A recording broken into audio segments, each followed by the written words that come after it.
the NBA on NBC. Today, the world's greatest athletes are showcased in the 45th annual NBA All-Star Game. The 1995 NBA All-Star Game has come to Phoenix. A beautiful 67-degree day in the Valley of the Sun. You're looking at a sold-out America West Arena in Phoenix, Arizona. We're getting ready for the start of the 45th NBA All-Star Game. Hi, everybody. I'm Marv Albert, along with Matt Gukas and Steve Snapper Jones. First, a look at the East. Shaquille O'Neal, Matt, making his third straight All-Star appearance. Now, you go back to last year, and Shaq did not see much of the basketball. Perhaps a victim of a freeze-out. There were double and triple teams, but this year he has brought along his point guard and his good friend, Anthony Hardaway. Well, Shaq was definitely upset with the double and triple teaming and the fouling. The thinking being that the All-Star Game is just not the setting for it. But now, Marv, with his own head coach, Brian Hill, and his own point guard, Penny Hardaway, Shaquille O'Neal could be leaving this building tonight with his own MVP trophy. All right, there are a host of new faces on the Eastern squad, while Steve, in the West, it is a veteran-geared squad, and there's no question the crowd favorite will be Charles Barkley of the Phoenix Suns. No question that Charles Barkley will be the sentimental choice. And Marv, what's worse than a sentimental choice? One that's chasing history, and that's what's at stake for Charles Barkley this afternoon. He could become the first player in NBA All-Star history to be an MVP in the East and in the West. His first one was in Charlotte. Now, you know his coach knows that. All the state of Arizona knows that. No way he gets that hardware. All right, the West has won 2 of the last 3 All-Star games. We are getting ready for the 45th installment. So, let's meet the players. Welcome to America West Arena and the 1995 NBA All-Star Game.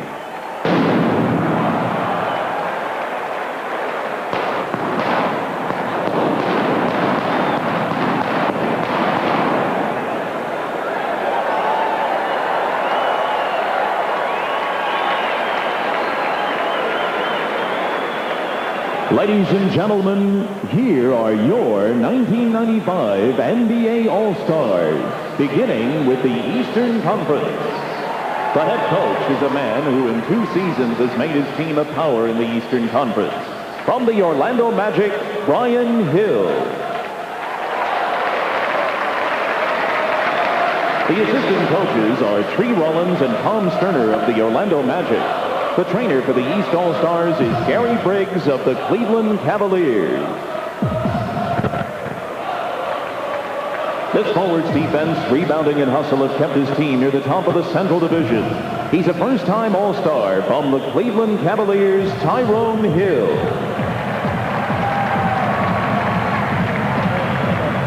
A member of the All-Rookie first team last season and an All-Star for the first time.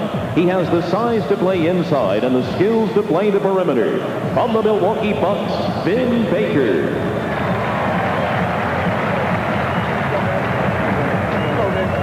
Another first-time All-Star, this Dynamo ranks among the league leaders in three-point shooting and free throw shooting. From the Philadelphia 76ers, Dana Barros. This young forward has overcome injuries to rejoin the NBA elite, making his second All-Star appearance from the Charlotte Hornets, Larry Johnson.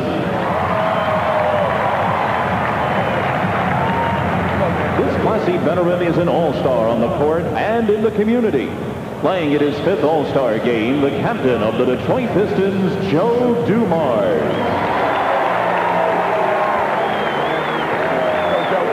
A rugged center who has become one of the most feared big men in the game. An All-Star for the 2nd straight year from the Charlotte Hornets, Alonzo Mourning.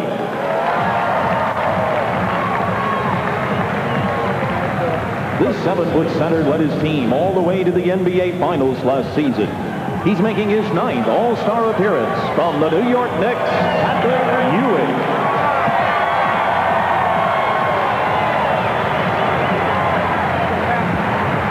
Now the starting lineup for the Eastern Conference. One of the favorites for Rookie of the Year honors and the only rookie ever to finish first in fan voting for the NBA All-Star Game. Starting at forward from the Detroit Pistons, Grant Hill.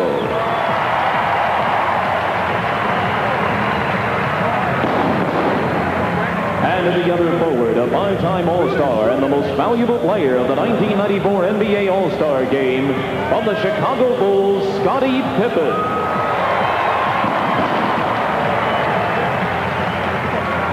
At guard, appearing in his first All-Star game, the MVP of the 1994 Ship Rookie Game. A 6'7" point guard who can do it all. From the Orlando Magic, Anthony Hardaway. One of the finest shooters in the league, he led his team to the Eastern Conference Finals last season. From the Indiana Pacers, Reggie Miller.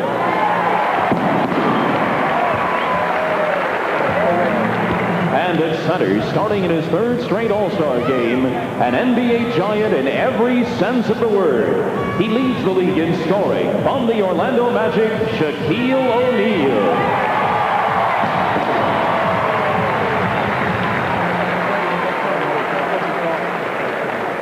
And now, the Western Conference All-Stars.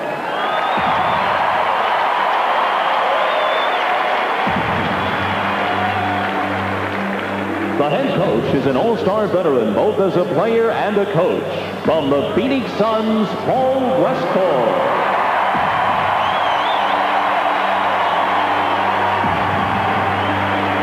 The assistant coaches are Lionel Hollins and Scotty Robertson from the Suns. The trainer for the West All-Stars is Joe Prosky of the Phoenix Suns.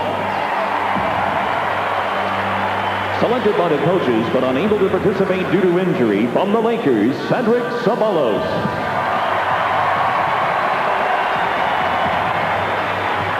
This dominating defender leads the league in rejection, playing in his second All-Star game from the Denver Nuggets, Dikembe Mutombo.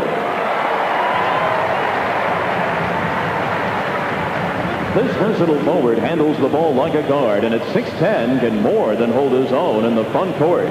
From the Seattle Supersonics, Detlef Schrempf.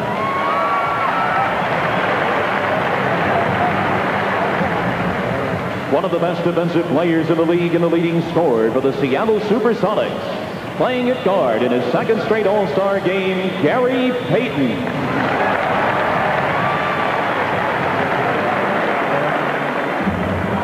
This 7-year veteran was the highest scoring guard in the NBA last season. An All-Star for the third time from the Sacromento Kings, Mitch Richmond.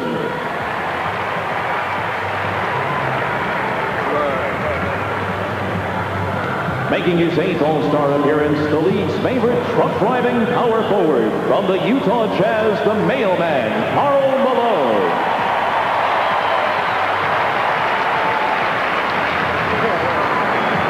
This veteran point guard just became the NBA's all-time leader in assists, playing in his 7th All-Star game from the Utah Jazz, John Stockton.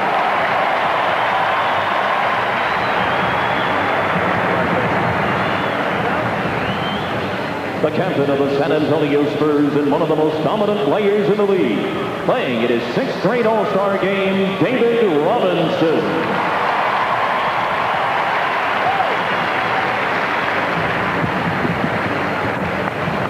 And starting for the Western Conference All-Stars, at guard, a 3-time All-Star who's made more three-pointers than any other player over the past 2 seasons.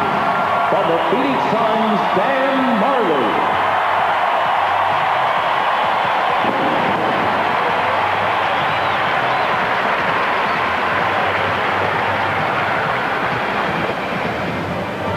At the other guard, in his second All-Star appearance, the first time as a starter, from the Golden State Warriors, Latrell Sprewell.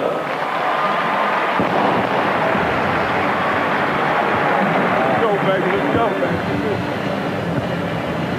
At center, a 10-time All-Star and the 1994 NBA Most Valuable Player. From the NBA champion Houston Rockets, Hakeem Olajuwon.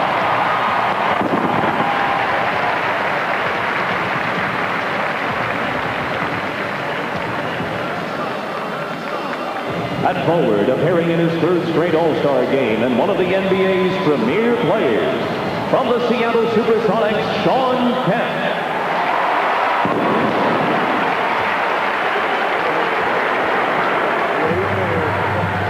Go to work. And And at the other forward, a 10-year veteran. He was the 1993 NBA Most Valuable Player, a 9-time All-Star, and the heart and soul of the Phoenix Suns, Charles Barkley.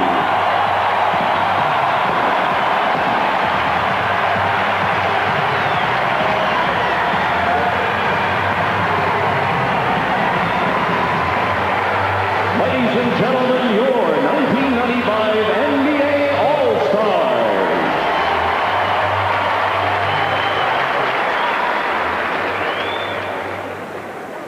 Please stand for the presentation of our colors by the U.S. Marine Corps Color Guard.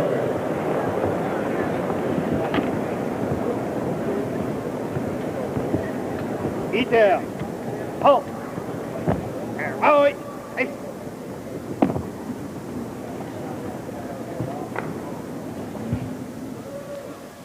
And now to honor America with the singing of our national anthem. Please welcome a unique group based in New York City. This boys' choir has performed at the White House on several occasions. The welcoming of Nelson Mandela to the United States and all over the world. The choir, under the direction of Dr. Walter J. Turnbull, have recorded soundtracks for the motion pictures Glory, Jungle Fever, and Malcolm X. Their latest recording, Sound of Hope, was recently released on East West Records. Please welcome the Boys Choir of Harlem.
It has been a 4-day celebration here in Phoenix leading up to this. And we'll be back with the NBA All-Star Game in just a moment.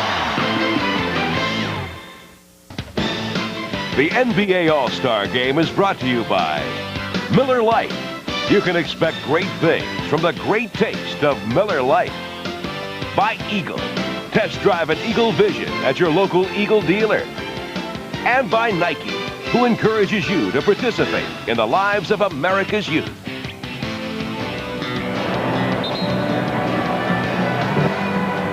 Better than 19,000 at America West Arena in Phoenix, hosting the NBA All-Star Weekend for the first time since 1975. In that game, the East beat the West. Walt Frazier of the New York Knicks, the MVP, scoring 30 points. The question coming into today seems to be who will be the most valuable player, and it looks like the early line candidates, Shaquille O'Neal and Charles Barkley. Well, the last time a center won the MVP was 1974, Bob Lanier. So it's very difficult for low-post centers, especially to get involved. A guy like Robinson, Olajuwon has a better chance. A guy like Kemp, Malone, Barkley, the big guys that can get out and run and finish have an excellent chance. Well, Charles Barkley seems motivated. Normally he's got on socks for Elliott Perry, but he's happy, he's spry. Normally at the start of these games, he's not nearly as active, so we could see something special from Charles Barkley right from Jump Street. As Charles wearing the high socks in honor of his Phoenix Suns teammate Elliott Perry, who has gone with that look. I don't see Scottie Pippen going with the red shoes. He was the MVP of last year's All-Star game. The officials, Dick Pavetta, making his second All-Star appearance, and Jack Neese and Steve Javie making their first All-Star appearances. And they go right to Shaquille. Single coverage by Olajuwon. And rebounded by Sean Kemp of the Seattle Supersonics. Well, this is the way the Phoenix Suns and Paul Westphal like to play Shaq. They would prefer that he make shots. They don't want to give him dunks or layups, but they're not going to double team him early. Well, Shaquille last season missed his first 8 in the All-Star game, went 2 for 12 from the field. Olajuwon with the jump hook to get it going. Paul the West. Anthony Hardaway of the Orlando Magic. Now let's remember that Paul Westphal was an offensive player, and he loves offense, so you're going to see some points scored, and the ball is going to be up and down. Kemp finally gets control. And this is Latrell Sprewell of the Golden State Warriors going to the jump shot. Paul Westphal was saying earlier that he could single-handedly make Grant Hill the most valuable player of the game. You may ask how. He said by putting Charles Barkley on him defensively. He was just on him there. He tried to force the baseline, gave him an open jumper, which is Grant Hill's weakness so far in the early part of his career. The rookie from Detroit, the leading vote getter in the All-Star game, missing on his first attempt. Barkley played by Hill. This is Dan Marley for 3. And back comes Hardaway. Scottie Pippen on the pull-up. Yes. It's the West 4 and the East 2. Well, typical of any All-Star game, it seems, any player who has the ball in their hands as they cross midcourt, they're going to let it fly. And Marley does let it fly. Does not get the roll. Kept alive by Olajuwon, who pops it out. Well, Marv, nobody's having a rougher All-Star weekend than Dan Marley. You know, he taught the kids $1 million shot. That doesn't come through. All he's been hearing this weekend is trade, trade, trade. So he'd like to have a good game this afternoon, and he's got to see one of those three-point shots go in. And Dan did not fare well in the long-distance shooting. As they Hill on the alley-oop, cut by Hardaway. Grant Hill playing that pass that was right on target. And Penny let that thing fly from about 27, 28 feet, just with a little bit of eye contact with Grant Hill. Perfect pass. The game is tied at 4. Olajuwon, played by O'Neal, shows the outside shot. And back comes Pippen. Hardaway met by Sprewell, finding Shaquille. Well, Shaquille getting that first field goal out of the way early here today. Well, I asked Penny yesterday if he felt any kind of extra pressure to get the ball more to Shaq. He said no, just any normal time he's open or running on the break, I'll get it to him, but I'm looking for the other players as well. Barkley not able to hit from downtown. Sean Kemp able to spin on Pippen, and the game is tied at 6. Well, with Pippen and Grant Hill playing the forward positions for the East, they are small forwards, actually. So the bigger guys like Kemp, like Barkley, like Karl Malone, when they come in to play against them, will have an overwhelming advantage inside. Reggie Miller had a notion to fire it up from some 35 feet away. And again, it's Shaquille. This time, dished it off. Scottie Pippen from Shaquille O'Neal. Well, that's how you beat a double team or a triple team. Kemp came to help. Shaq found the open man. The East by 2. Grant Hill with the steal. Leading O'Neal. Well, if there was some concern about how the East was going to play because they've got all of these young players, we can see that's not the story because they are playing good, sound, basic basketball and making the West have to earn everything that they get. Barkley with his first. The East leading 10-8. And the West not getting back. Grant Hill takes advantage. Well, they were back. It's just that Charles Barkley was looking for a man and a bigger man. And as Paul Westphal very prophetically said, Grant Hill will get wide open against Charles. And Barkley had it knocked away, and there's the first foul of the day. Now, Matty, you talked about the way that they connected with their eyes, and you said Grant Hill had some problem with the jump shot, but no problem with the dunk. And there's Shaquille O'Neal wide open underneath. Hardaway with his head up at all times finds the open man. Hill called on that foul. Fadeaway shot by Barkley. The East 12 and the West 10. The East has hit its last 6 shots. Anthony Hardaway wearing the bandage over the left eye, took a couple of stitches last week. Result of an inadvertent elbow by Derek McKee of Indiana. Here's Marley. Rebound Sprewell. For Marley. Marley on the 10. That's the kind of weekend it's been for Dan Marley. It takes 3 of everything in order for him to get it done, but he finally gets his first 2. Dan had missed his first 5 shots. Now double coverage on O'Neal. Again finds an open man. Miller is rejected. Sprewell leads a 4-on-2. Barkley for 3. And last touch by Marley. And a timeout is called. Well, Dan Marley releasing on the jump shot, taking off, getting this fast break opportunity, but with a little bit of a hoop-de-doo finish, not really taking it strong. But he does come back and stays on the offensive board as the Eastern team, very slow in transition defense, giving Dan Marley an easy chance. The game is tied at 12. You are watching the NBA on NBC. Ahmad Rashad back at America West Arena. I'm joined now by Calvin Hill, the proud father of Grant Hill. Now, I understand that you are very proud of your son for coming in here and being the leading vote getter as a rookie. Well, I guess humbled is the word. I mean, you look at these players, and obviously I think it's because Grant is new and fresh and got a lot of exposure at Duke, but, humbled and proud at the same time. Well, I also want to let the people at home know, because I do inside stuff, that you flew all around the country, to every arena in the country, and stuffed the ballot box. Well, the old Cook County vote came in at the end, and except it didn't come from Cook County, it came from Northern Virginia. All right, Calvin. Back to you, Marv. Thank you, Ahmad. And Grant Hill wearing Calvin's number 35 from Calvin Hill's NFL days. So Charles Barkley playing in his 8th game wearing number 8. Alonzo Mourning, 25 for his age. Grant Hill says he can't believe that he is here taking part in the All-Star game. Says he feels like he won one of those fantasy contests where you get to hang out with the All-Stars for a weekend. These are some of the guys that he watched in his high school days. He was very hyper before the game and hardly could contain himself. He seems to be calming down now. During that exchange while Calvin Hill was speaking to Ahmad, we saw some great hands defense. No points have been scored. So both teams have been able to get back and made some pretty good saves. Patrick Ewing of the New York Knicks has come on for the first time, as has Joe Dumars of the Detroit Pistons. Gary Payton of Seattle feeding to his Sonics teammate Sean Kemp. And the West leads 14-12. Well, defense is never a priority in all-star games, but transition defense seems to suffer the most. Where players are always thinking, attack the basket, score, make a great play, and they just do not get back on defense, so there'll be a lot of breakaway layups like that. Now Hill posting up, gives it up to Ewing.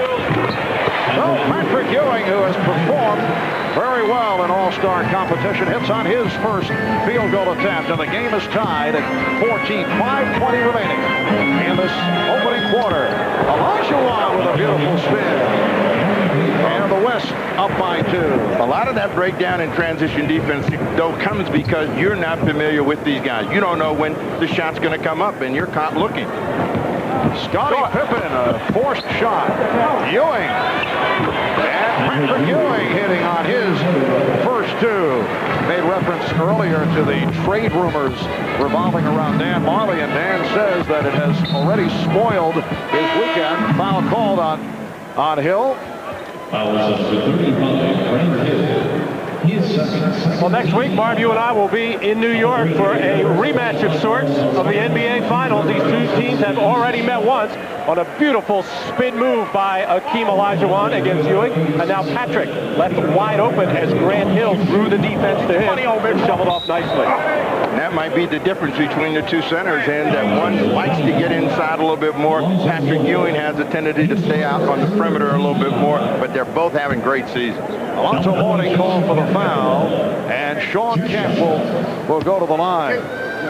The things that the coaches are concerned about in these All-Star games, in particular in the first 3 quarters, they want to divvy up the minutes as equally as possible, with the starters maybe getting a little bit of an edge. And then as the fourth quarter comes into play, they start thinking about how they're going to win this game. That is the object here. There is a money difference, and there's a pride factor. Both these teams want to win the game, and we'll see it heat up as we move along. Now, this is a little bit different because both coaches got players, and and one's got the hometown team on him, so it'll be interesting to see how Paul Westphal handles Marley and Barkley down the stretch. Off the double team on Morning, it was nearly picked off. Dana Barros, who just checked in, able to rescue it. Dumars stripped.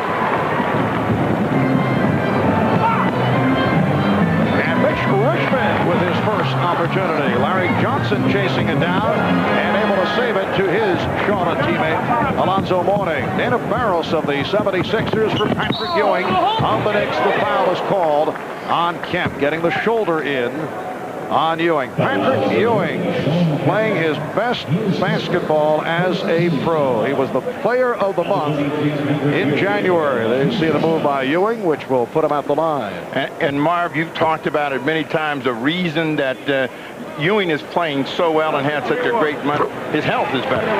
His knees seem to be more resilient than ever, and he's intent on getting back into that championship round. Well, he missed all of preseason recovering from knee surgery. Started slowly, but has come on very strong, and certainly one of the many factors leading to the good play by the Knicks as of late. Olajuwon able to hang and get away with it. Well, that was Ewing's man who was shooting the free throws, and both the East guards, Joe Dumars and Dana Barros, fell asleep, I think, counting the house here, see how many people were here, and Olajuwon just slipped right by them. Alonzo Mourning.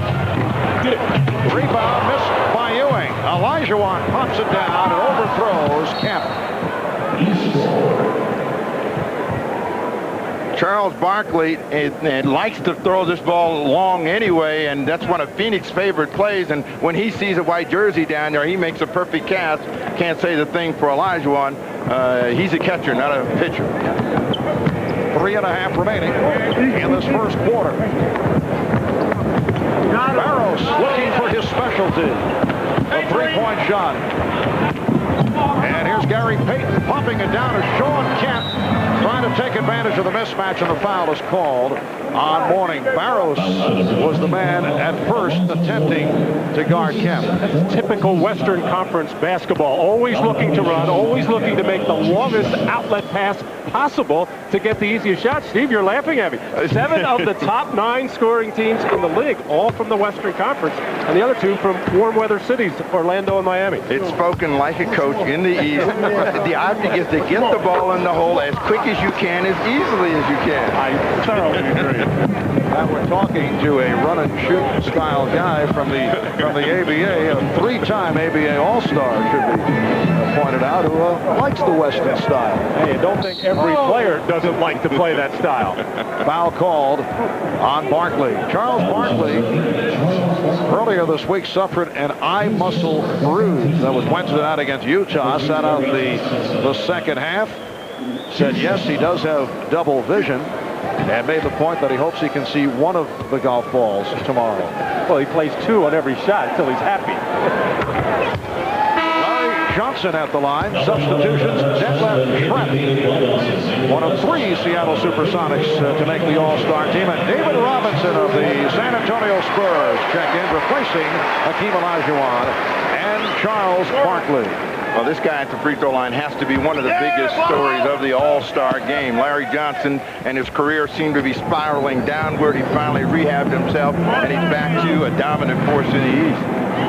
We were talking about Larry Johnson the other day with Alonzo Mourning, who said the injury, nice pass, but Richmond could not hit the reverse. The injuries may have been a blessing because Larry Johnson has been able to improve his three-point shooting and also his passing.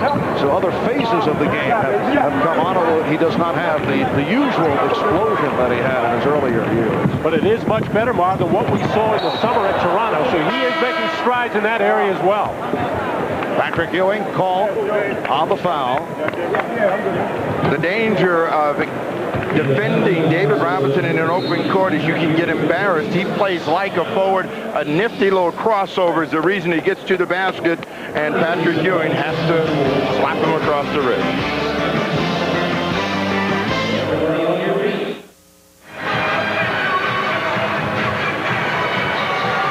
Welcome back to Phoenix, Arizona. This is the 70th year that Goodyear blimps have covered the nation's top sporting events. West 21 of the East 20, 2.5 to go in this opening quarter. Let's go to Hannah Storm with Scottie Pippen of the Chicago Bulls, a man who has been in the news as of late.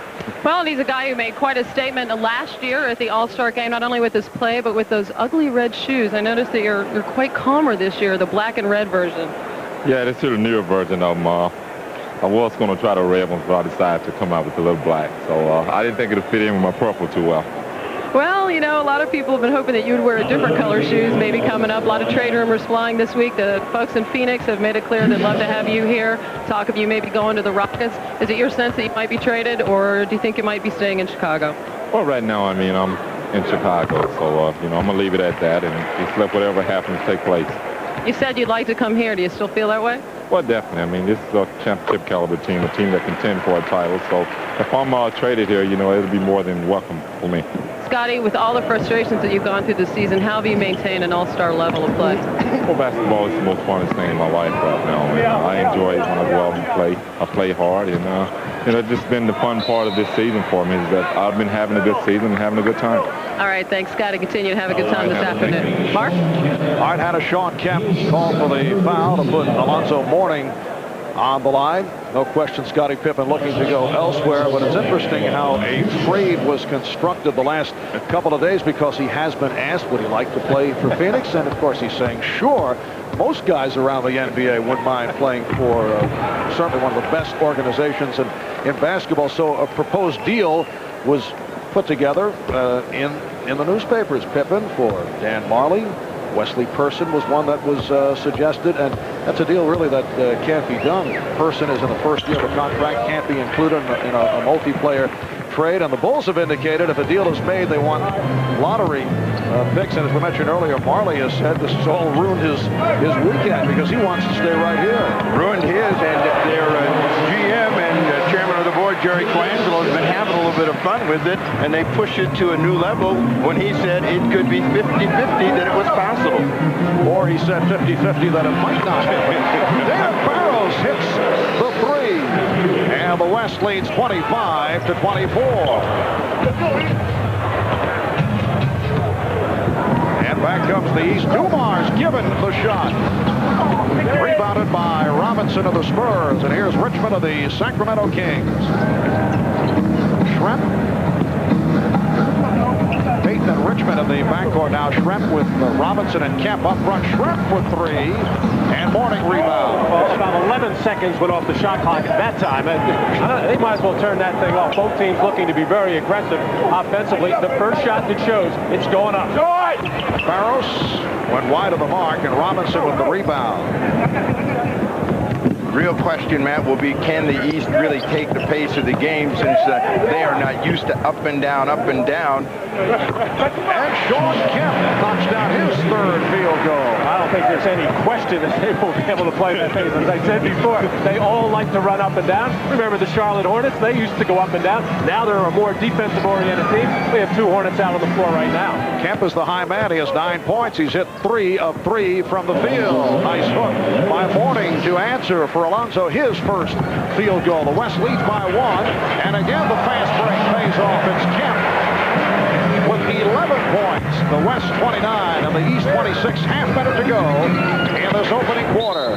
And a leg block is called. A new 24 will be posted. The reason that Sean Kemp is playing so well, no slam dunk. You know, he wanted to be the slam dunk champion, could never get it done. David Robinson throws that one down, but Sean Kemp has been very active here early. He has put all of his intentions on playing a solid game this afternoon. Sean Kemp entered the NBA at age 19, did not play college basketball. He has come a long way. This is third All-Star appearance. Ewing against Robinson, and Patrick Ewing has had the touch. 3 out of 4 from the field. He's the high man for the East with 8. The West leads by 1. We're down to 10 seconds to go in this first quarter. Mitch Richmond fires. Yes. Down seconds in the quarter. The West by 3. Barros setting up Mourning.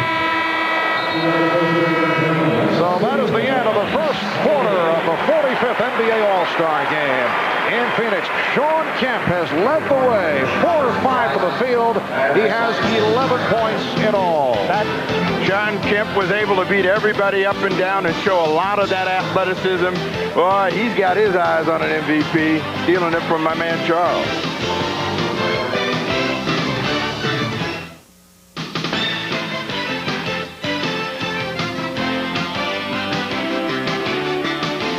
You're watching the NBA All-Star Game.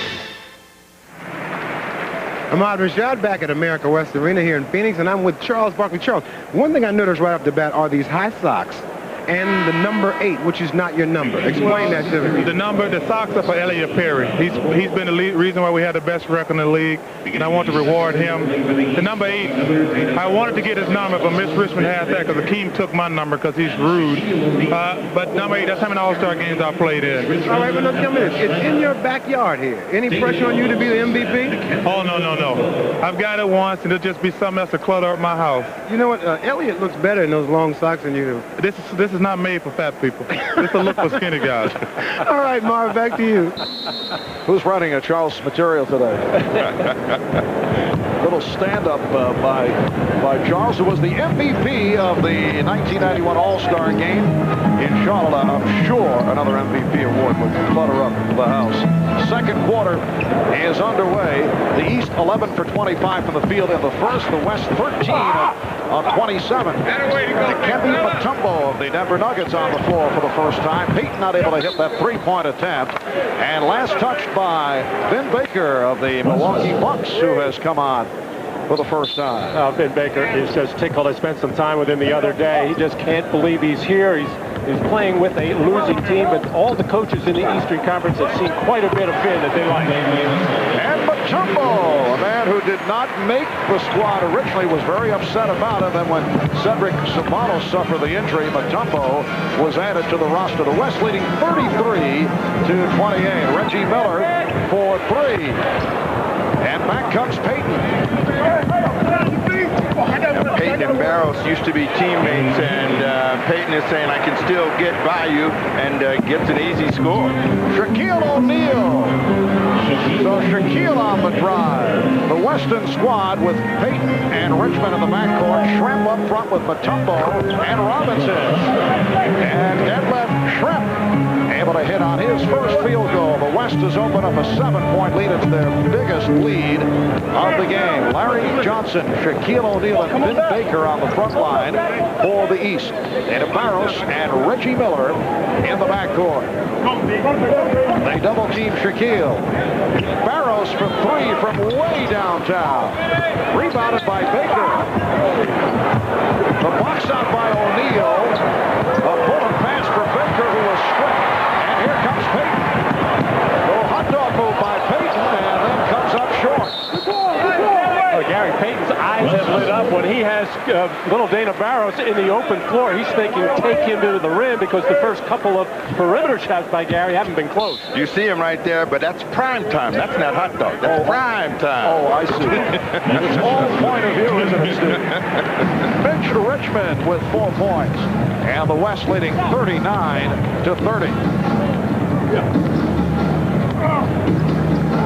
Larry Johnson with much daylight hits the 3. That is his first field goal. A 6-point lead by the West. Alonzo Mourning told us that he thought that Larry Johnson was their best three-point shooter. And that's part of that development that you had talked about because of the back injury. And that was an example of it. Mutombo demonstrating the hook shot. Robinson. And a foul is called. So the West squad going with a combination of Mutombo and Robinson. Timeout is taken. Back in a moment. You're watching the NBA on NBC. The NBA All-Star Game is brought to you by Beechwood Aged Budweiser. It's always been true. This Bud's for you. By the new Monte Carlo, a driver's car built around your needs for comfort, security, and control. And by the Prudential. Peace of mind. It comes with every piece of the rock. Well, Phoenix, Arizona has provided the setting for a Georgetown Center reunion with Patrick Ewing, Alonzo Mourning, and Dikembe Mutombo all making the All-Star team. Moments ago, Ewing and Mutombo on the court at the same time, and Hannah is with both Patrick and Alonzo. Yes, it is a Georgetown reunion. That was quite a moment. First time you guys have ever played together on the same court, I guess, other than summertime. Oh, definitely. Last year, Alonzo pulled up lame on me, but this year he's here battling with me. You know, Alonzo was injured last year and has done an admirable job of coming back from that injury. You proud of the job he's done this year? Oh, yes, he has. He's having an outstanding year. You know, he's a great player, and I'm happy to see him here. Not only Alonzo, but also Dikembe. You don't have to say that, Pat. Well, you're right here with me. What about you, Alonzo? Is this the best you've ever seen Patrick play? I mean, he's really taken over the Knicks this year with a couple of tough injuries there, and they're playing terrific basketball. Well, he definitely has been. You know, he has a lot of weight on his shoulders. He's playing extremely well. You know, he's showing it today in the game, shooting the ball very well. You guys hope to meet in the playoffs? Well, hey, if he's there, that's who we got to go through. They don't want to see us in the playoffs. How's that new baby girl of yours, by the way? Oh, she's doing fine. I want to wish her well. And my wife also. All right, you guys have fun out there. Nice Twin Towers combination, Marv. All right, Hannah. Foul was called on Gary Payton, has opened up with 7 assists in this first half. The record most assists in a half in All-Star competition, 13 by Magic Johnson back in 1984. Anthony Hardaway, who has chalked up 5 assists, has been having his free throw shooting problems recently, and there is Irvin Magic Johnson. Yeah, this used to be Magic Showcase, and it'll be interesting to see whether Payton and Hardaway develop that kind of Isaiah Thomas and Magic Johnson mentality for these teams out here and really push the pace and have some fun. Showing a very quick first step. Well, that's really the strength of David Robinson's game, able to go out and set that screen roll, face the basket, drive it, and then if he doesn't score, wind up on the free throw line. The Utah connection, Karl Malone and John Stockton getting set to check in. Shaquille O'Neal with a fadeaway for his 4th field goal. 8 points for Shaquille. Oh, nicely done. Mutombo on the alley-oop. So the West up by 10 with 8.5 remaining in this first half. You just figured this out. Hill, his team scores how many points a game? Westfall's team scores how many points a game? And you're thinking that there's going to be any offense scored in this ball. Both of these coaches showing what they believe is really critical for their team to have success. O'Neal from Hardaway. And back comes Payton. Leads a 4-on-2. Payton takes all the way. Rebounded by Richmond. And Reggie Miller had to feel like Custer's last stand there, as nobody for the East got back on defense with the exception of Vin Baker, and Reggie standing there, stood there for a while, and then bailed out. On the subject of Vin Baker, the second-year man of the Milwaukee Bucks, he has a very peculiar pregame ritual. Perhaps you guys, both former players, can explain the reasoning behind it. He takes a shower right before the game. Go out for the warm-ups, and then he'll take the shower. I think he thinks he's warming himself up, but I'll tell you one, there's one other player that does the same thing, Marv, and that's Chris Mullen. And I think it's one of those things where the hot water makes him a little bit looser, but you're never sure because now you're playing a cold arena and you come out and you're that hot. Pretty cold. Steve, whatever you said, I buy it. I have no idea what you had said. But Vin says it clears his head. Gets him ready. The West 47 and the East 35. O'Neal keeping it alive. The East is 5 of 10 from the foul line. John Stockton of the Utah Jazz. Mutombo up front with Malone and Shrep, Stockton and Richmond in the backcourt. Shrep. Mutombo kept it alive, as does Richmond. And the West has opened up a 14-point lead. That was the most patient offensive sequence we have seen. The West swinging the ball, looking for a good shot. And it's amazing that you do get good shots and then good offensive rebounding opportunities when you make the defense move. But that's not the object of this ball game. And as Shaquille goes to his move, Dick Pavetta making the call. So the foul on Mutombo. Timeout taken, 6:54 left in the half. A moment ago, we got a glimpse of Magic Johnson. Remember, Magic voted a 1992 All-Star starter by the fans despite retiring prior to the season. And he ended a marvelous NBA career in storybook fashion, putting on a show with 25 points in 29 minutes, winning the MVP in a truly memorable day. Let's go to Ahmad with Magic. All right, thanks, Marv. Now, as I watch this All-Star game, we just saw those highlights. It just reminds me and reinforces the fact there will never be another Magic Johnson. Well, thanks, Ahmad. But, you know, it was a lot of fun when I played, and we had a good time. And our thing was to appeal to the crowd. We tried to run the ball up and down. Then when you have Showtime players like Michael Jordan, Dr. J, and Larry Bird, and Dominique Wilkins, all those guys that were in their heyday at that time, it made it fun for everybody. But it's still fun for you. You still show up and watch these All-Star games. Oh, no question about it. Always the NBA Finals. I love basketball. I love the NBA. And it is fantastic. You know, only thing is we just were spoiled in the 80s. Now we had to get used to our stars of the 90s. And we had some great stars in Shaquille and Hardaway and Pippen and Charles Barkley, you know, Reggie Miller and Hakeem Olajuwon, David Robinson, Patrick Ewing. I could tell just on and on and on. John Stockton, Karl Malone, you know, just all of them. And the fans just had to give them some time because these guys can really play. And the NBA is not going anywhere. It lasted. It went on before Michael, myself, and Larry is going to go on after us. You know what the only constant is? The All-Star at the mic, and that's Marv Albert. Marv? There you go. Hey, Marv, Steve, Matty. Ahmad, I don't know what to say. And I know he was dripping with sincerity also. I was going to say, that's the first nice thing he's ever said to you. We know he wants something. The West 51 and the East 37 with 6:20 to go in this first half. And Tyrone Hill of the Cleveland Cavaliers, despite a jammed finger playing in the All-Star game, making his first appearance of the day. Here's a 2-on-1. Richmond with Malone. Richmond off the ball fake. Got it to Malone. Picture-perfect 2-on-1 break. Karl Malone getting rid of the basketball just so he could get it back on the finish, which he has done so well for so long. And in the second quarter, the West is dominated. They have outscored the East 22-11 as Larry Johnson is able to hit on his second field goal. The West up by 14 points, and the foul being called. Foul on Hardaway. Charles Barkley is back, along with Latrell Sprewell. Now, the big reason why the West has this lead is the offensive boards. As Mutombo battles in there, nobody gets a body on him. And now the fast break opportunity for Karl Malone. Nice feed by Mitch Richmond. Karl Malone was kind of iffy coming into this ball game, had a little bit of an ankle problem. Karl Malone has only missed 4 games in 9.5 years, regular season game.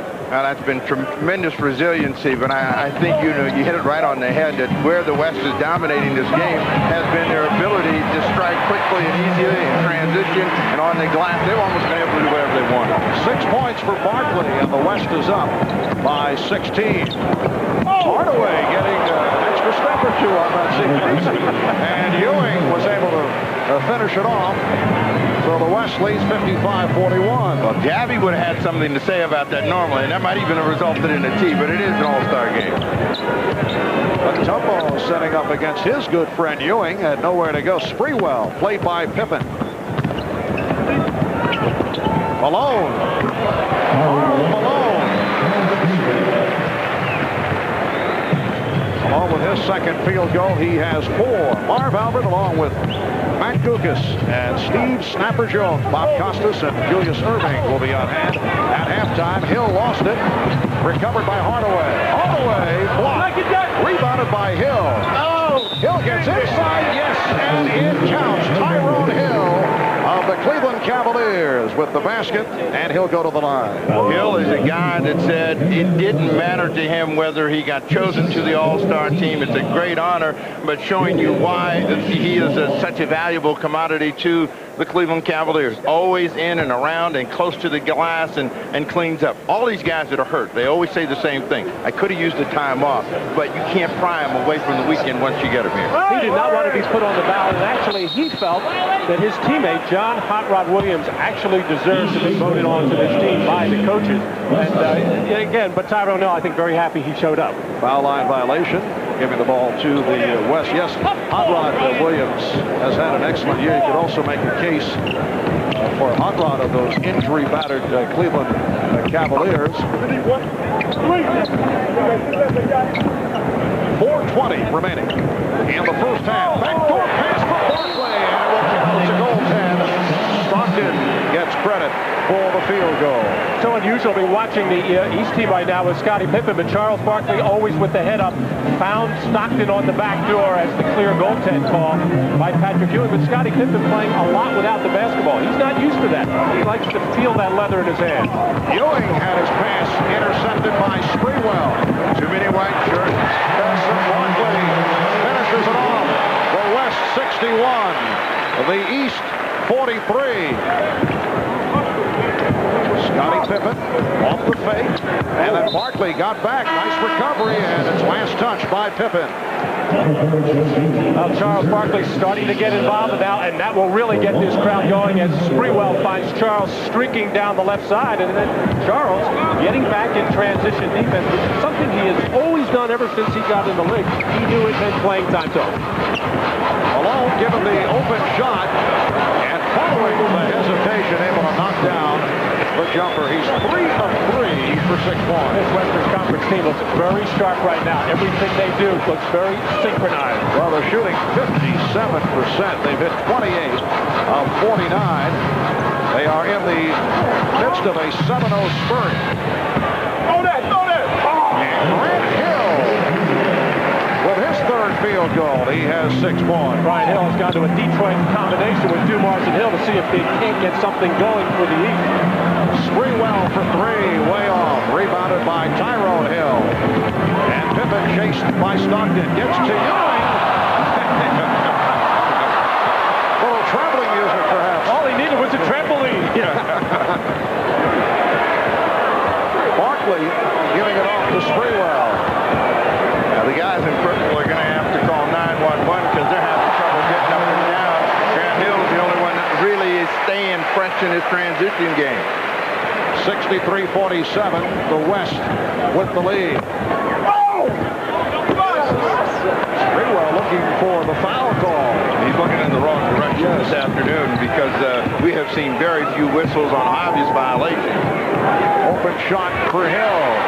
10 points for Grant Hill. Says he feels he's aged about 20 years the last 3 months, making the transition from college. He says at times he feels physically and mentally drained. What a rookie season, though, it's been for this young man. Grant Hill opened everybody's eyes to his great all-around ability, particularly the ability to play above the rim. You have seen a lot of Grant Hill highlights, catch and drop. He has been spectacular for Detroit and is going to be a terrific all-star. So he starts right off with a lot of appearances. 2:07 remaining in the half. The West by 14. You're watching the NBA on NBC. A flashback to the 1983 All-Star Game played at the Forum in Los Angeles, and the Dr. Julius Erving put on a Hollywood-type performance. A game-high 25 points, and his East team won the game. The Doctor would win his second All-Star MVP award, his first coming back in 1977, and Julius will be alongside Bob Costas and Pete Messi presenting the Prudential halftime report. They'll take a look back at great plays for the first half of this NBA season and check out the divisional races. We have 2 minutes and 7 seconds to go in this first half. The West on fire with a 63-49 lead. It's interesting. You look at the breakdown of the West shooting from 2-point range, 28 of 42, 68% from the floor, but they're 0 for 11 from 3-point land, which obviously has not hurt them. Malone is fouled by Tyrone Hill, And Karl Malone will head to the line. I thought with the starting lineup of the Western Conference, Sprewell and Marley, that Charles Barkley would have to be the ball handler. In fact, Charles had said, this is the first time I'll ever be on the floor where I am a better dribbler than the guards. But right now he's out there with John Stockton and making a beautiful feed to the curling Karl Malone. Well, the play has been open enough to where all of these guys can see and make passes, and that's the reason that things are going so well. They might be talking about one day playing together. Wishful thinking.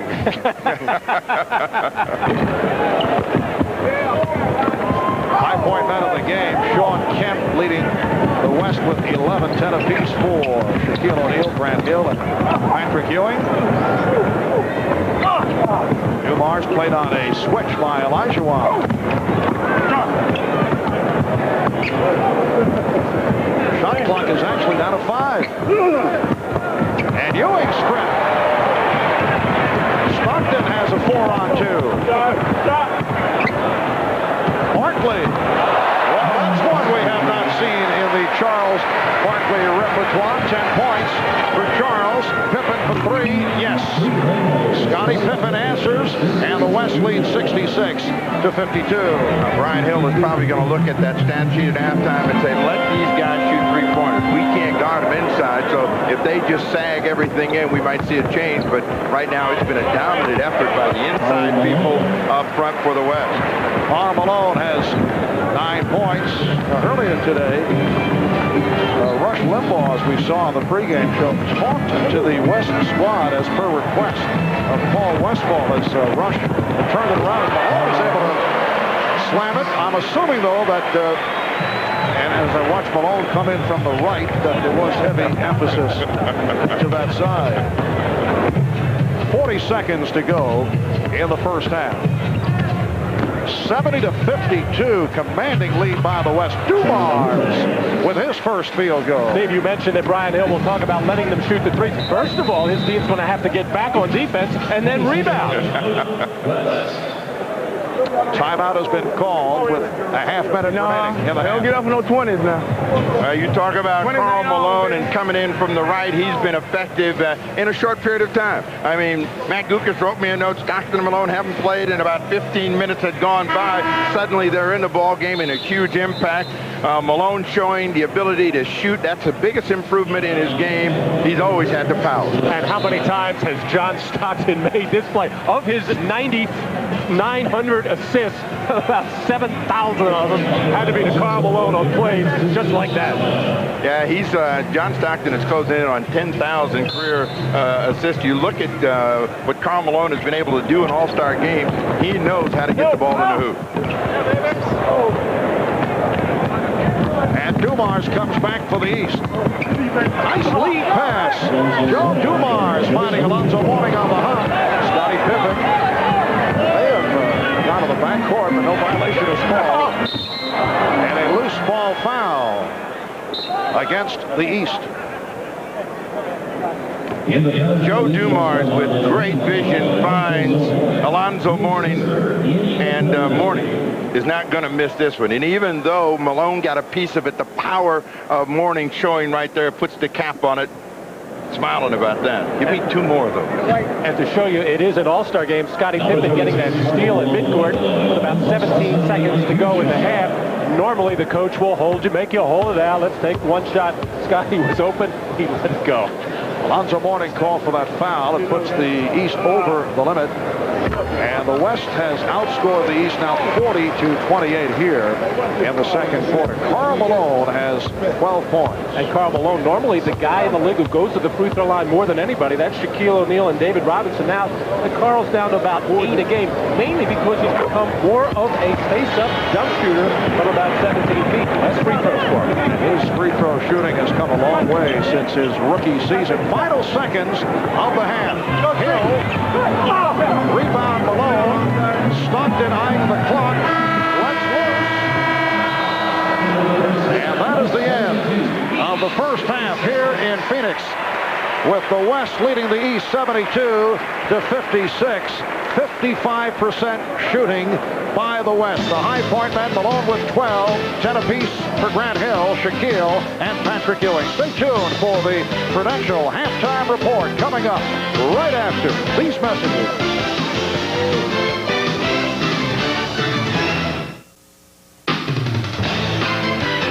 This is the Prudential halftime report, brought to you by the Prudential. Peace of mind. It comes with every piece of the rock. The West is the home club. They led by as many as 18 at one time in the first half. They lead by 16 at halftime, 72-56. Karl Malone played only the last 8 minutes. He leads all scorers with 13. Kemp has 11, and Barkley 10. Bob Costas back along with Julius Erving and Peter Bessie. Doc, a thought on the first half. Oh, I'll tell you, Paul Westphal showing a little bit of experience in these all-star games in the second quarter. He elected to go with the big lineup. He put Mutombo, Robinson, Tremp out on the court at the same time with Richmond and Gary Payton. I think that's when the game turned around. Peter. I don't think it's strategy. It's definitely the home court advantage of the West. No, we know it's all about talent. The West has more talented teams than the East. They have more talented players. The East has 4 players from sub-500 teams. The West only has 1 player, Latrell Sprewell. Well, folks, as you've seen in the first half tonight, the NBA generates plenty of material for the highlight reels, and we've got 2 minutes of some of the best plays from the first half of the season, compiled, as Marv Albert would say, by our crack staff. Roll it.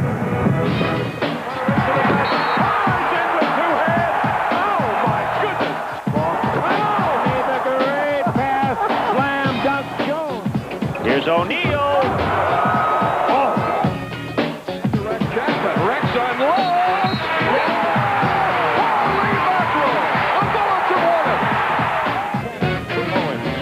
By Skiles. Oh, yes. My. Hardaway putting the move on Starks. Hardaway with a spectacular maneuver. They dig it out. Richardson's got it stumbling. Does a 360, 10 with the dribble. A great play. Underneath his back. He gives it out. Oh, reverse. Gets it to Van Exel. He makes the wish. Oh! Hardaway 1-on-2 behind the back. Switch throw. Nice to blow by him, and he does! He tucks it on 20. Round to Kidd, and his pass off the glass, back to Kidd with a layup. Well, what a feat, Carmelo. What a play. Oh, a circus shot by Sprewell. Gets it up to Starks on a key, and he slams it over Elijah Wan. Oh, my goodness. Kidd off the drive. Whoa, Jason! Hardaway. Tony got it. Oh, stolen at the baseline. And the ball goes in. It counts. Eric Murdoch. Starks. We're down to 5. Ewing for the win. Yes. Oh, are you kidding? Here's Jackson. Feeds Mashburn. Got bumped to 360. Grab. Oh, baby. How about that? Great effort. Trailing, gets it, feeds to Kemp into the air, double pump, throws the left-hander up from the belt buckle, and high, caramba! All right, so much for some great individual moments. We'll turn our attentions to the teams as when we return, we size up the NBA's 4 divisions at the halfway mark. That's after a message from Prudential. And as always, a word from the NBA.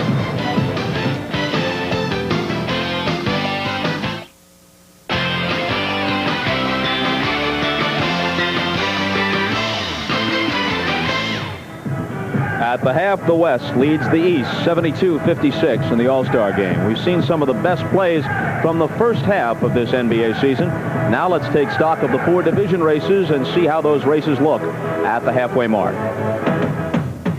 In the Pacific, Phoenix holds the edge over defending division champion Seattle, ahead of the surprising Lakers, and Sacramento, also a big surprise. Still haunted by last May's playoff stumble to Denver, the Sonics started slowly, but they've surged back of late with their all-star trio leading the way.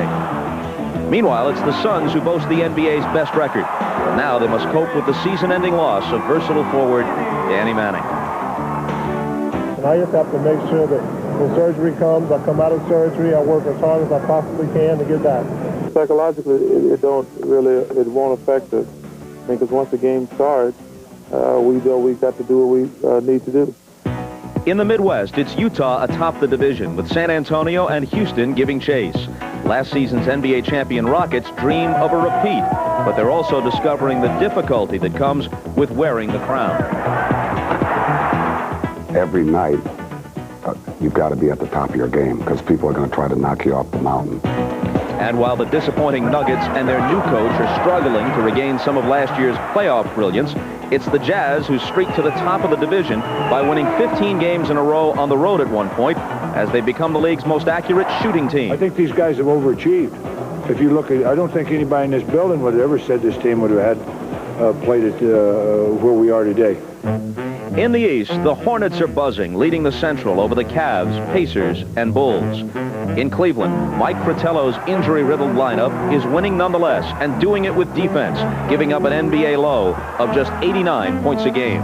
Indiana has the division's top home record and their best start in 14 years, while Chicago has flirted with the 500 mark all season long, as the future of disgruntled forward Scottie Pippen is clouded by trade talk.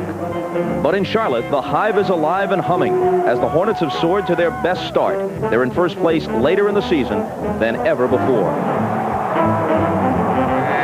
I think that if we continue to stay healthy and continue to do the things that we've done thus far, then I think that we stand a chance to win the division, without a doubt.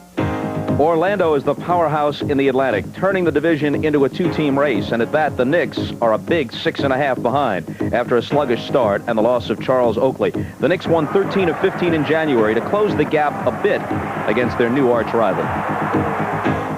They got Horace Grant and they got Brian Shaw this year, and it just goes to show that from those additions that, they probably felt that they are and we're going to be the team in this conference. You know what? They are.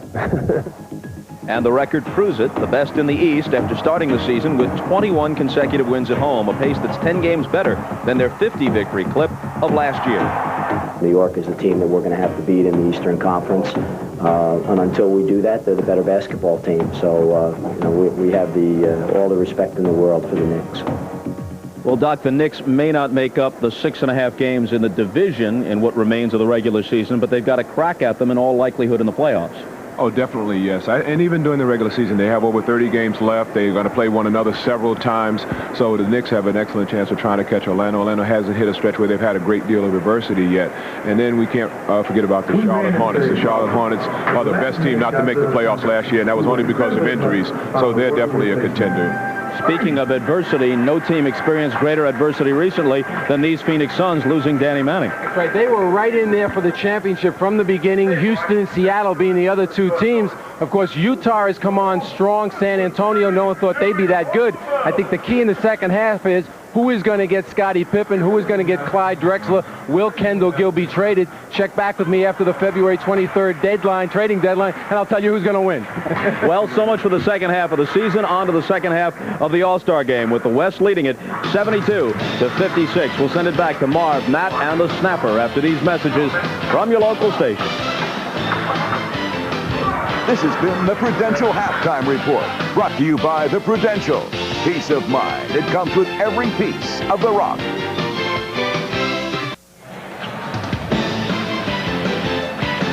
Welcome back to Phoenix. The West All-Stars leading the East All-Stars 72-56. Marv Albert, Matt Kukas, and Steve Jones. Check this out, guys. A true tribute to Anthony Hardaway, showing compassion for the couple of stitches over the eyebrow of Hardaway. Now, those are real fans. The story in the first half, tremendous shooting by the West, 55% from the field. It was a real dominant effort by them, and I think when you talk about what caused it was their ability to make transition plays. And when we go back and look at last year, our thoughts for Shaquille O'Neal were, poor Shaquille. He wasn't prepared for triple team. But that's not the case today. I mean, you see 3 jerseys around Shaquille O'Neal, but he was able to step back, make some plays, make some things happen. He had a 10-point first half, and you would still be coaching if you had guys like Gary Payton and an attitude of the West. Oh, man, I would accept that. I don't accept that. Gary Payton, with a big reason why the West has taken control of this ball game, making a nice bounce pass feed, and then the little looper to Dikembe Mutombo, as Peyton has done it for the Seattle Supersonics and the Western Conference All-Stars. Steve, Matt prefer to be alongside the two of us. A look at the Miller Genuine Draft halftime stats, fast break points. The West 26-14 over the East. Gary Payton 9 assists in his 10 minutes of play.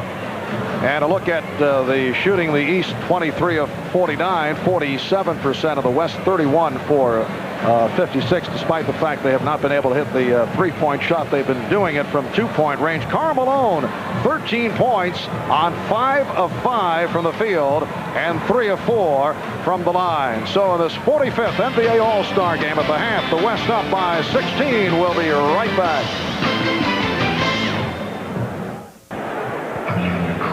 Welcome back to America West Arena. A couple of members of the East team, which is trailing by 16 points, Grant Hill and Joe Dumars. Joe, where's that Eastern Conference defense, buddy? This is, you know, a couple members of the Detroit Pistons here. We're about to turn it on in the second half right now. Big time D. All right, what do you think about this young man's performance so far in his first ever All-Star game? He took more shots than anybody on the team, and everybody's getting on him about it right now. But he's playing great, though. Oh, really? So you're going to play it low-key in the second half, Grant? No question. I'm going to go out there and pass to Shaq and those guys and try to get us back going on the defensive end. You told me you were really nervous beforehand. Now do you feel like you belong? I feel a little better now, but I'm still nervous. All right, guys, have a good second half. Try to play your way back into it here, and let's send it over to Ahmad on the west side. All right, thanks, Hannah. Now, the mark of a great pro is consistency, and this here is a great pro. No, don't do that to me. You just jinxed me. I won't do nothing the rest of the day now.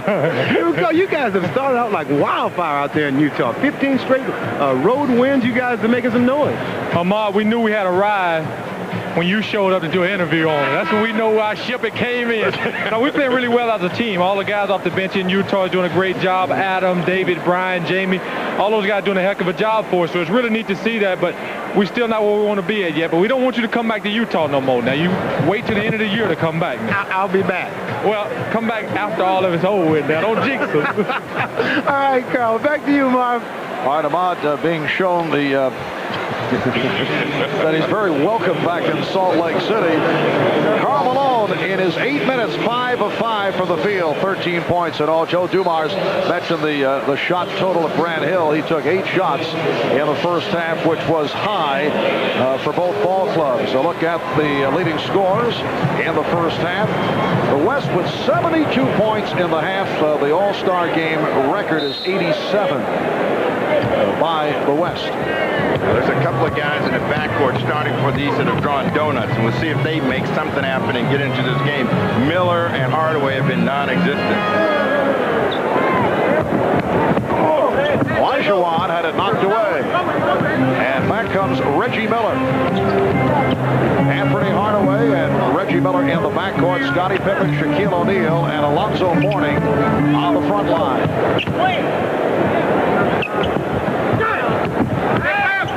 And here's Pippen.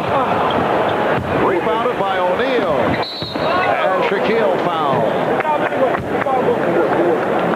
So Shaquille O'Neal will go to the line. Well, Valentine's Tuesday. Be sure to catch Kathy Ireland, Rachel Hunter, Christy Brinkley, and the world's most glamorous supermodels in the Sports Illustrated Swimsuit Special.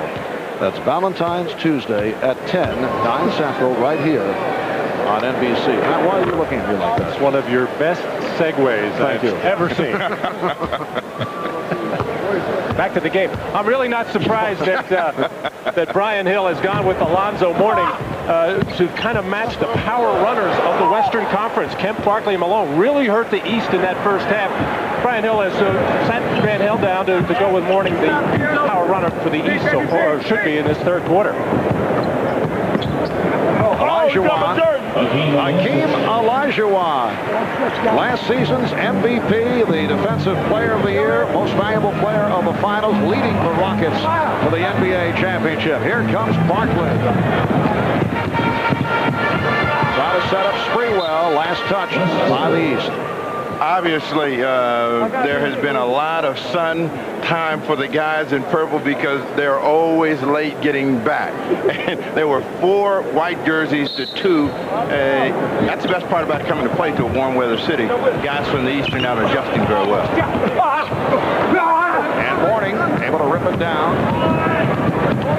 74-57, the West on top. That's a three-pointer for Reggie Miller, and for Reggie, his first field goal. He missed his first 5. Well, Boomer Esiason of the New York Jets and his son Gunnar enjoying the action. I think Boomer is at every big sporting event that takes place in America, and the next ticket he pays for will be his first. The West up by 14 with 1:45 gone by in the third quarter.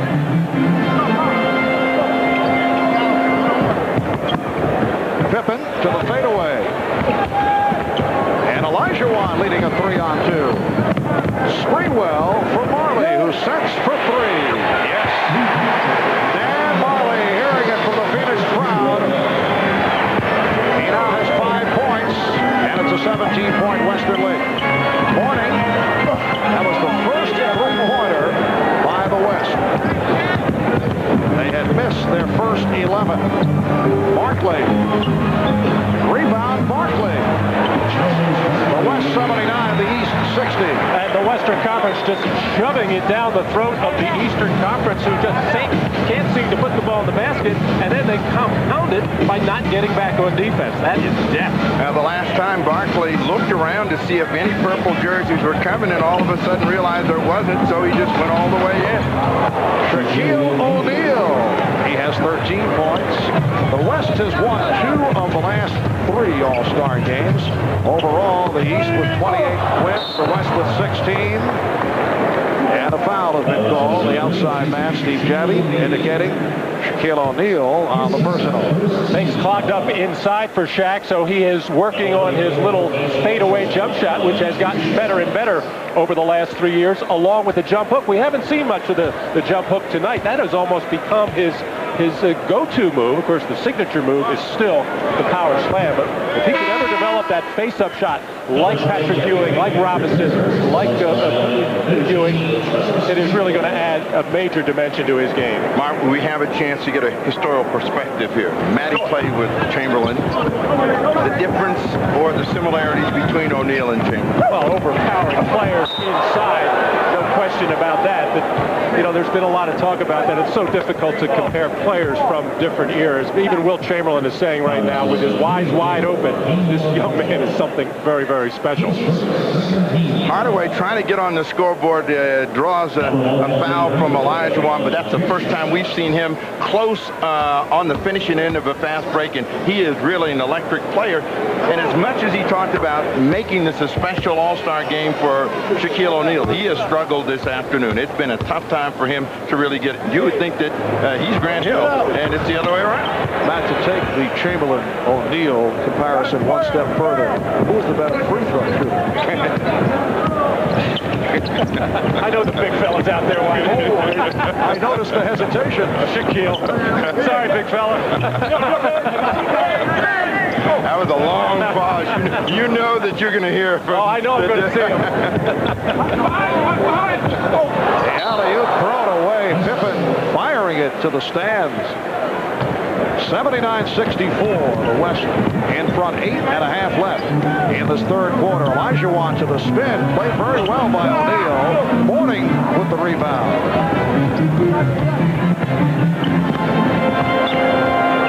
Nick Miller for 3. Yes.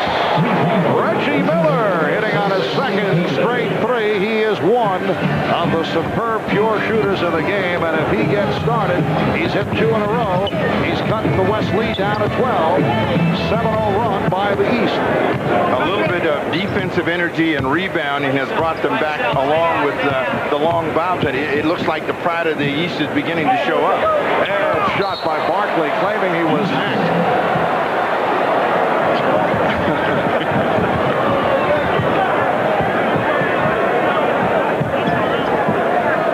O'Neal backing his way. Goes to the jump hook. And a loose ball foul is called. And it's on Morning, yes. That is number 4 on Alonzo. Well, Bob, you're starting to mention, looks like Reggie Miller getting the, as we take a look at Billy Crystal, who was the MC at the Chucksters Roast the other night. Charles Barkley took it on the chin from a number of people. Too bad Charles is just not an easy target also, huh? Billy was on fire with his comments. It was batting practice for Billy Crystal. Pippen from downtown. And it went over the backboard, so the ball presented back to the West. I was about to say before that Reggie Miller looked like he was starting to warm up, get that hot hand. I thought he passed up an open jumper in the corner right now. I was talking to him before the game. You kind of get the feeling the Indiana Pacers wanted to come out this second half of the season and really put up more shots. He's only averaging 13 shots a game. They want at least 20 from him. In order to get back to the finals, they're going to need an explosive Reggie Miller effort in the second half. And Marley able to flip it down to Peyton. Miller is back. Peyton goes right at him. And it's rejected by Miller. Barkley on the follow. Kept alive by Barkley. And then slapped away. Give it back to the West on the turnover. And a timeout is called by Paul Westphal. Well, Reggie Miller starting to feel it now. Hardaway finds him. He's fouled him before for a couple wide opens. One in rhythm this time. The man who came in second last night in the three-point shootout. Good form, gets his feet under him, and when this guy gets it going, he's as good as anybody in three-point shots. And defensively, Reggie with the block shot, and he's going to hang in there and come up with a steal. Back in a moment. You're watching the NBA on NBC. The NBA All-Star Game is brought to you by Miller Lite Ice. The night is young. By Pontiac and your local Pontiac dealer. We are driving excitement. And by Reebok. Come see how the game is played on Planet Reebok.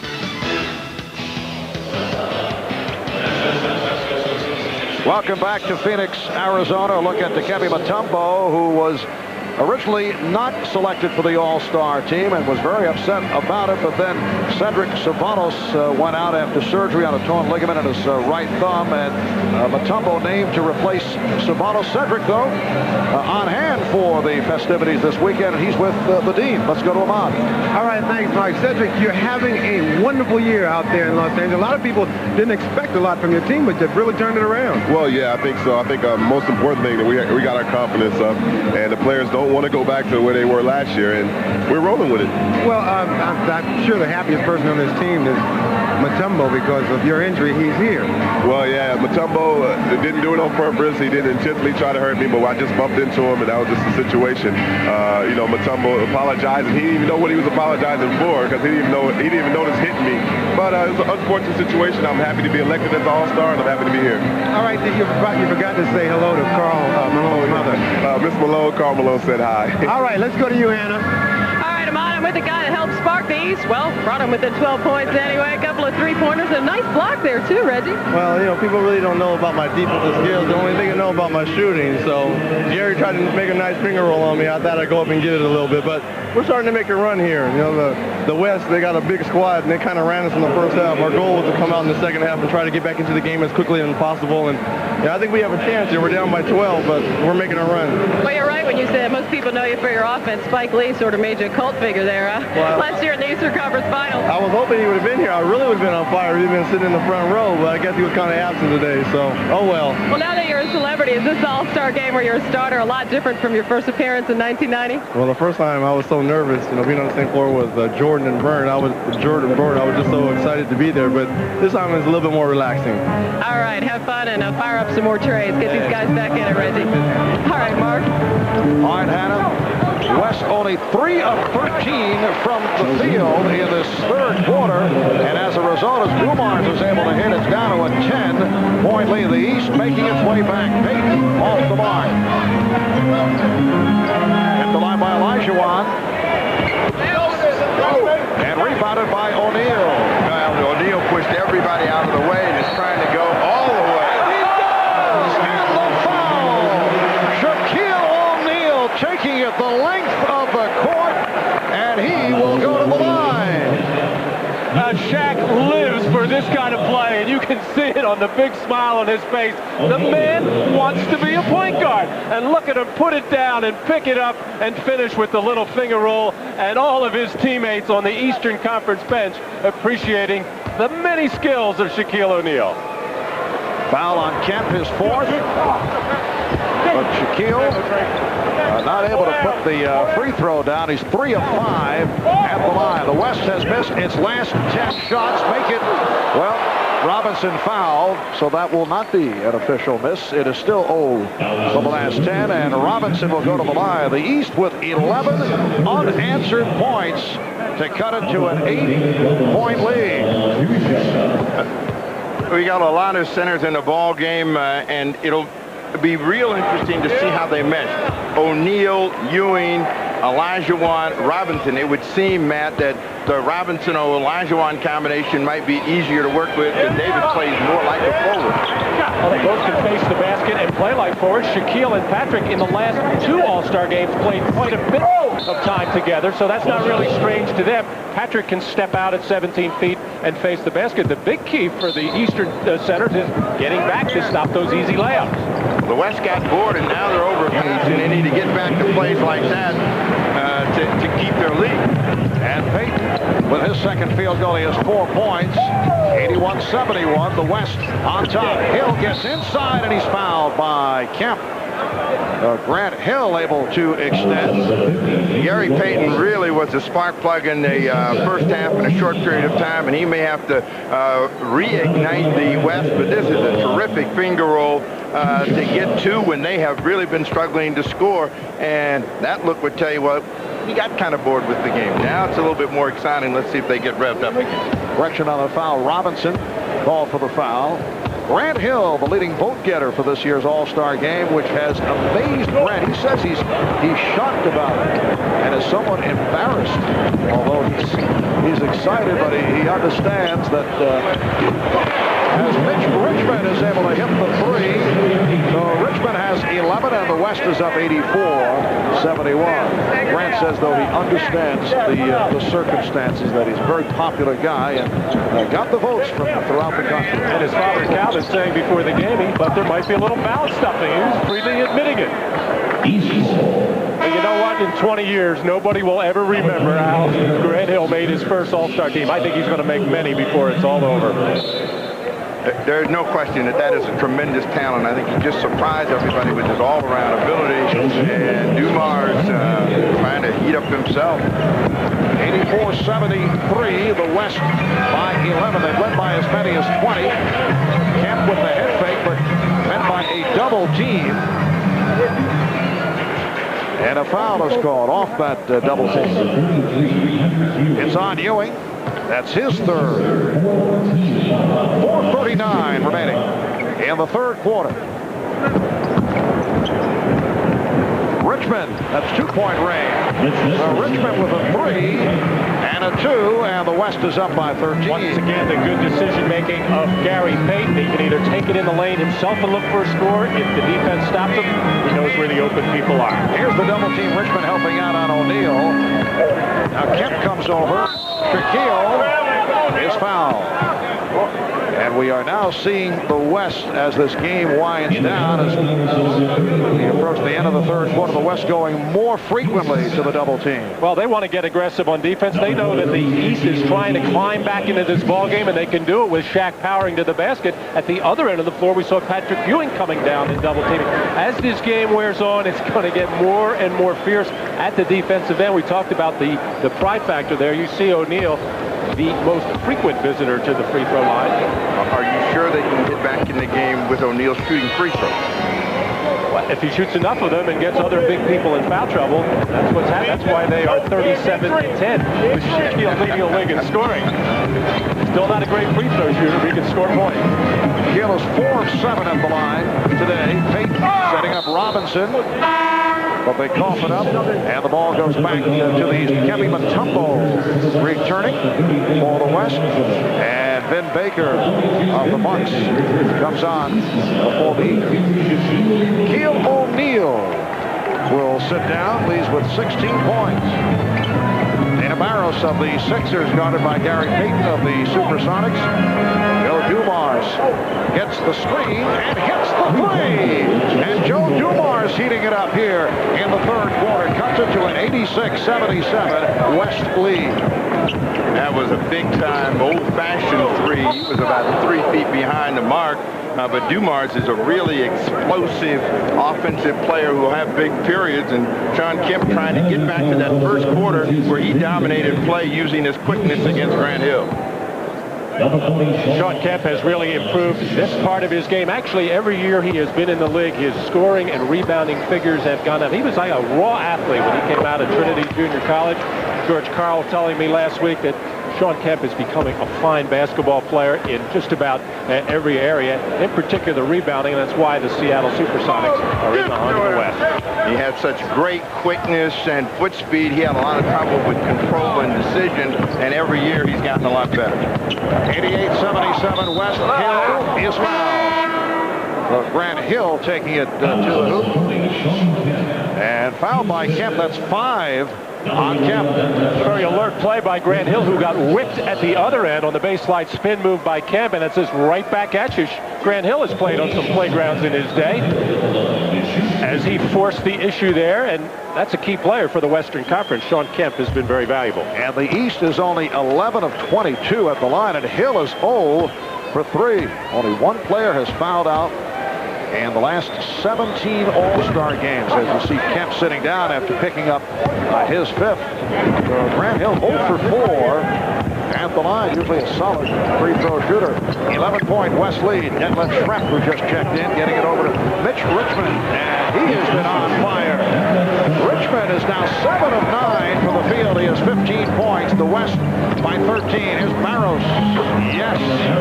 The West 90 and the East 79. How about the Kembe Mutombo out there respecting that first offering on the pump fake by Barros to make him change it. Barros just improved his position. Kembe Mutombo leading the NBA in block shots and rebounding.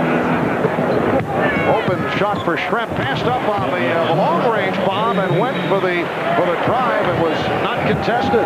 92-79, West 2.5 to go in the third. Dumars looking for the pick from Ewing.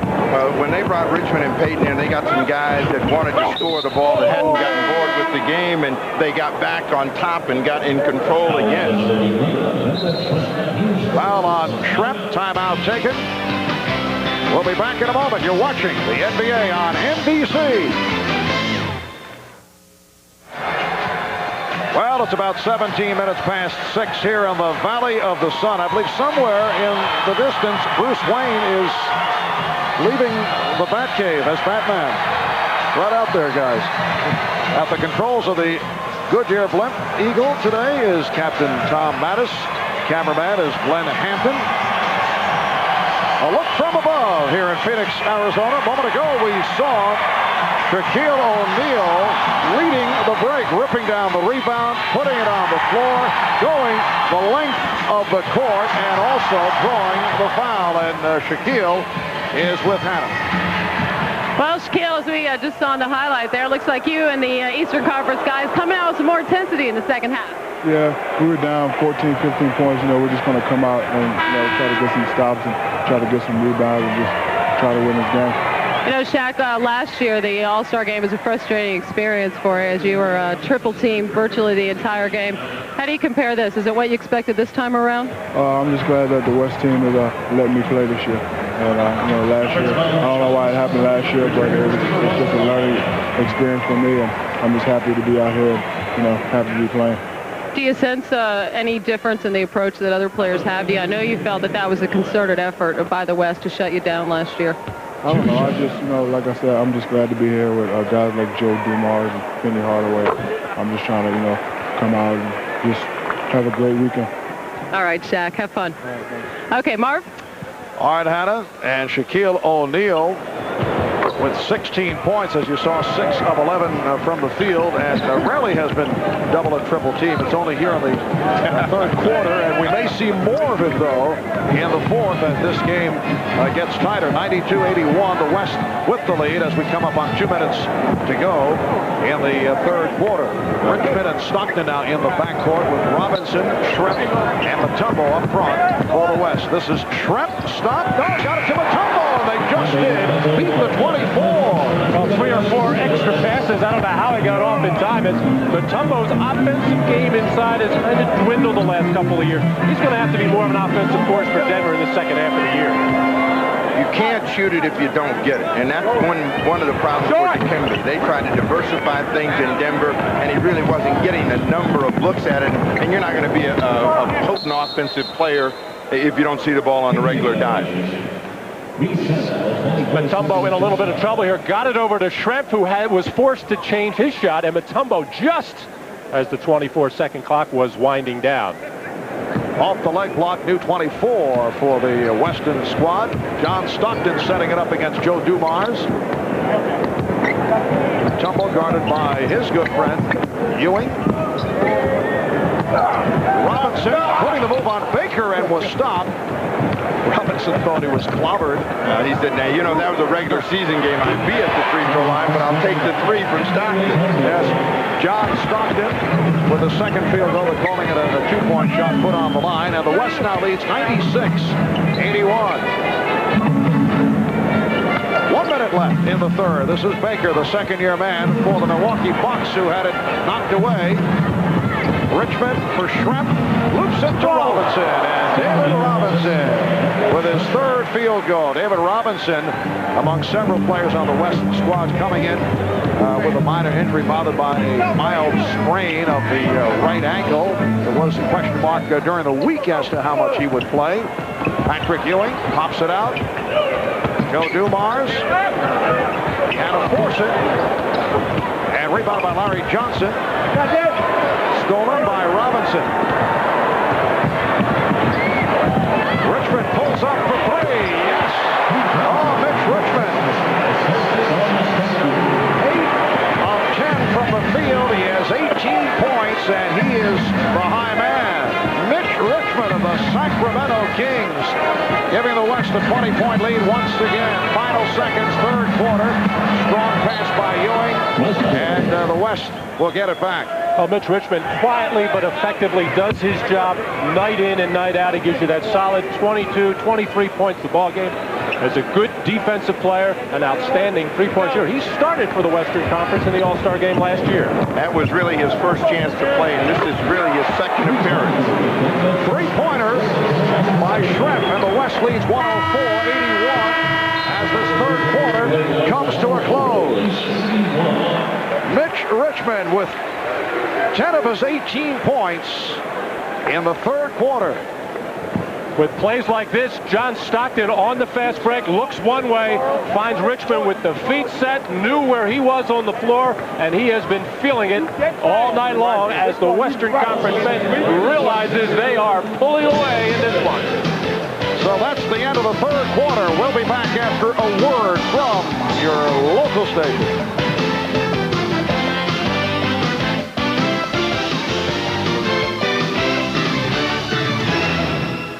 Cast of the National Basketball Association may not be retransmitted, reproduced, or rebroadcast without the express written consent of the NBA.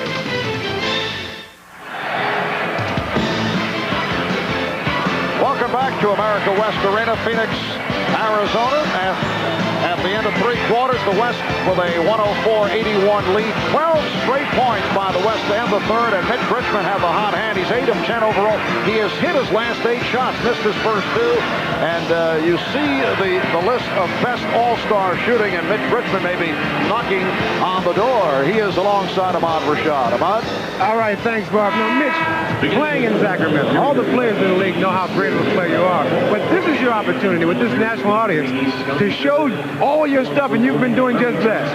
Well, I've been just having a great week, and, you know, my shot felt great early. And I think Gary Payton and John Stockton been setting me up for some good shots. I've been wide open. I've just been knocking them down. How about those Sacramento Kings, though? Nobody expects them to do anything. You've turned it all around up there. Hey, well, we're playing great right now, and I think we got to get ready for the second half of the season because that's going to be the tough part. But we got 2 great rookies. We got our whole team is playing well together. Walt Williams is in better shape.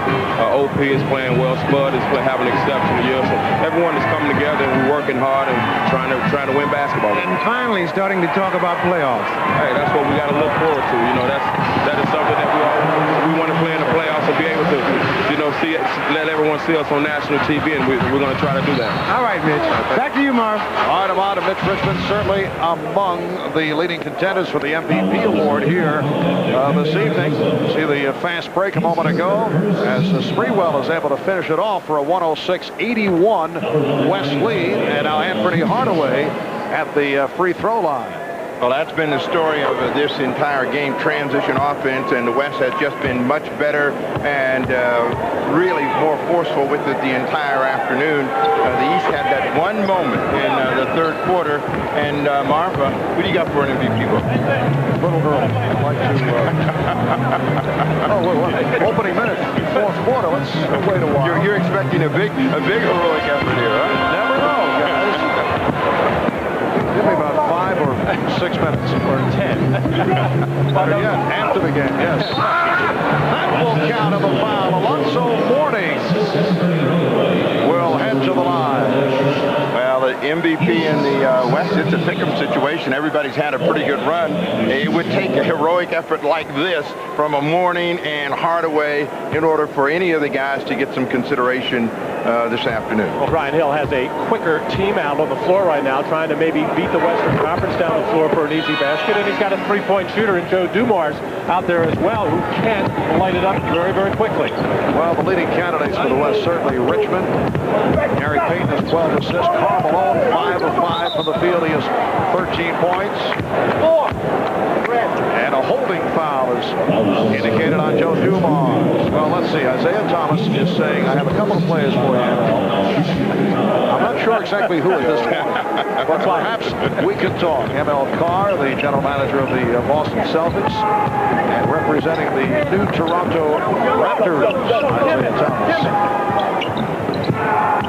20-point lead by the West. The East had it down to 8 in the third quarter, but a strong close to the quarter by the West. And Schrempf with a beautiful fadeaway. He has 9. Detlef Schrempf extends to a 22-point advantage. Well, a terrific shooting by Mitch Richmond, but you can't say enough about the job Gary Payton and John Stockton have done at the point guard position for the Western Conference. They have kept things under control and got the ball to the right people at the right time.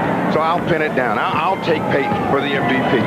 You got 3 choices. Marv wants to wait another 10 minutes. Give me 5. I'll take Payton. You took my guy. Sprewell eluding Dumars. Well, you know, one thing that was apparent both times that Payton was in the game, the West really spurted, and he made a huge contribution, even though his scoring numbers won't reflect it. Larry Johnson. And Detlef Schrempf pops it down. John Stockton has 5 assists to this point. Looking for number 6 right there. Broken up, though, by the combination of Mourning and Pippen. A timeout has been called. 9:48 remaining in the fourth.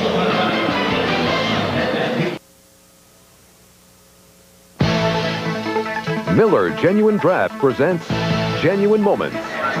Today's Miller Genuine Draft Genuine Moment takes us back to the 1988 All-Star Game in Chicago. 40-year-old Kareem Abdul-Jabbar, appearing in a 17th All-Star Classic, became the leading scorer in All-Star history. And earlier this week, Kareem named to be inducted into the Basketball Hall of Fame, among 7 to be inducted. In recognition of that moment, Miller Genuine Draft donates $1,000 to the Thurgood Marshall Scholarship Fund. 251 All-Star points by Kareem, still a record. 9:48 remaining in the fourth quarter. The West 108 and the East 86. John Stockton, Latrell Sprewell now in the backcourt. Dikembe Mutombo, Detlef Schrempf, Karl Malone up front, and the shot clock is down to 4. It's down to 2. Stockton gets it away, and that's a 24-second violation. The ball not hitting the rim. Well, the Eastern Conference is going to have to do a lot more of that, being aggressive defensively, try to get some stops and turn those stops into either easy fast break baskets or some three-pointers. All right, Coach, tell me, what did you think when you looked up there when you were coaching, your team was down like that? You got almost 10 minutes to go. Could you do it? Oh, definitely. All you want to do is get to around 10, 11 points with 6 minutes to go in the quarter. Dumars. So Joe Dumars, who had the good third quarter, now 5 of 8 from the field. He has 11. And the West is up 108-88.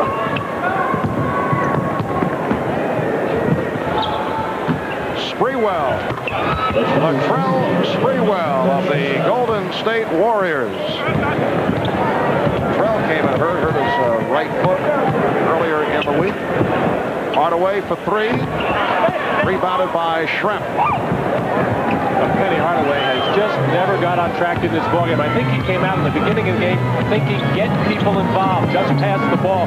He should thrive in a wide-open court game like this with taking the ball to the basket. Mutombo getting a second opportunity. Stockton for three.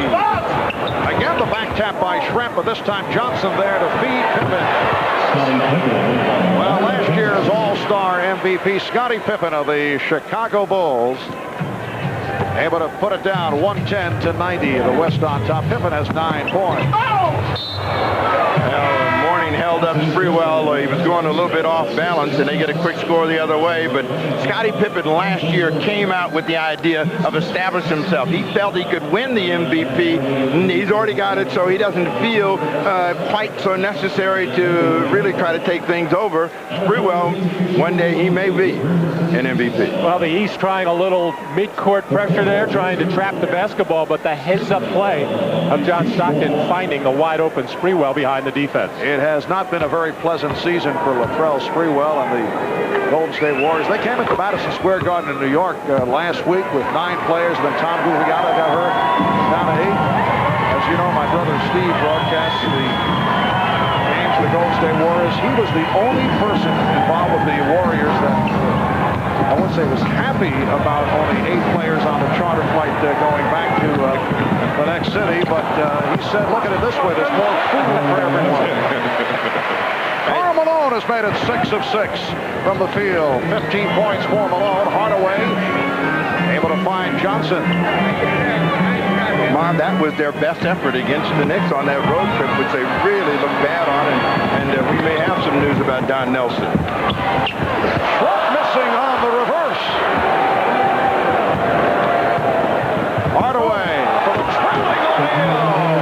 Shaquille O'Neal set up by his teammate Anthony Hardaway. And those are the kinds of plays that you expect from Anthony Hardaway and Shaquille O'Neal. He's always looking for Shaq trailing and running the play, and he'll deliver the ball.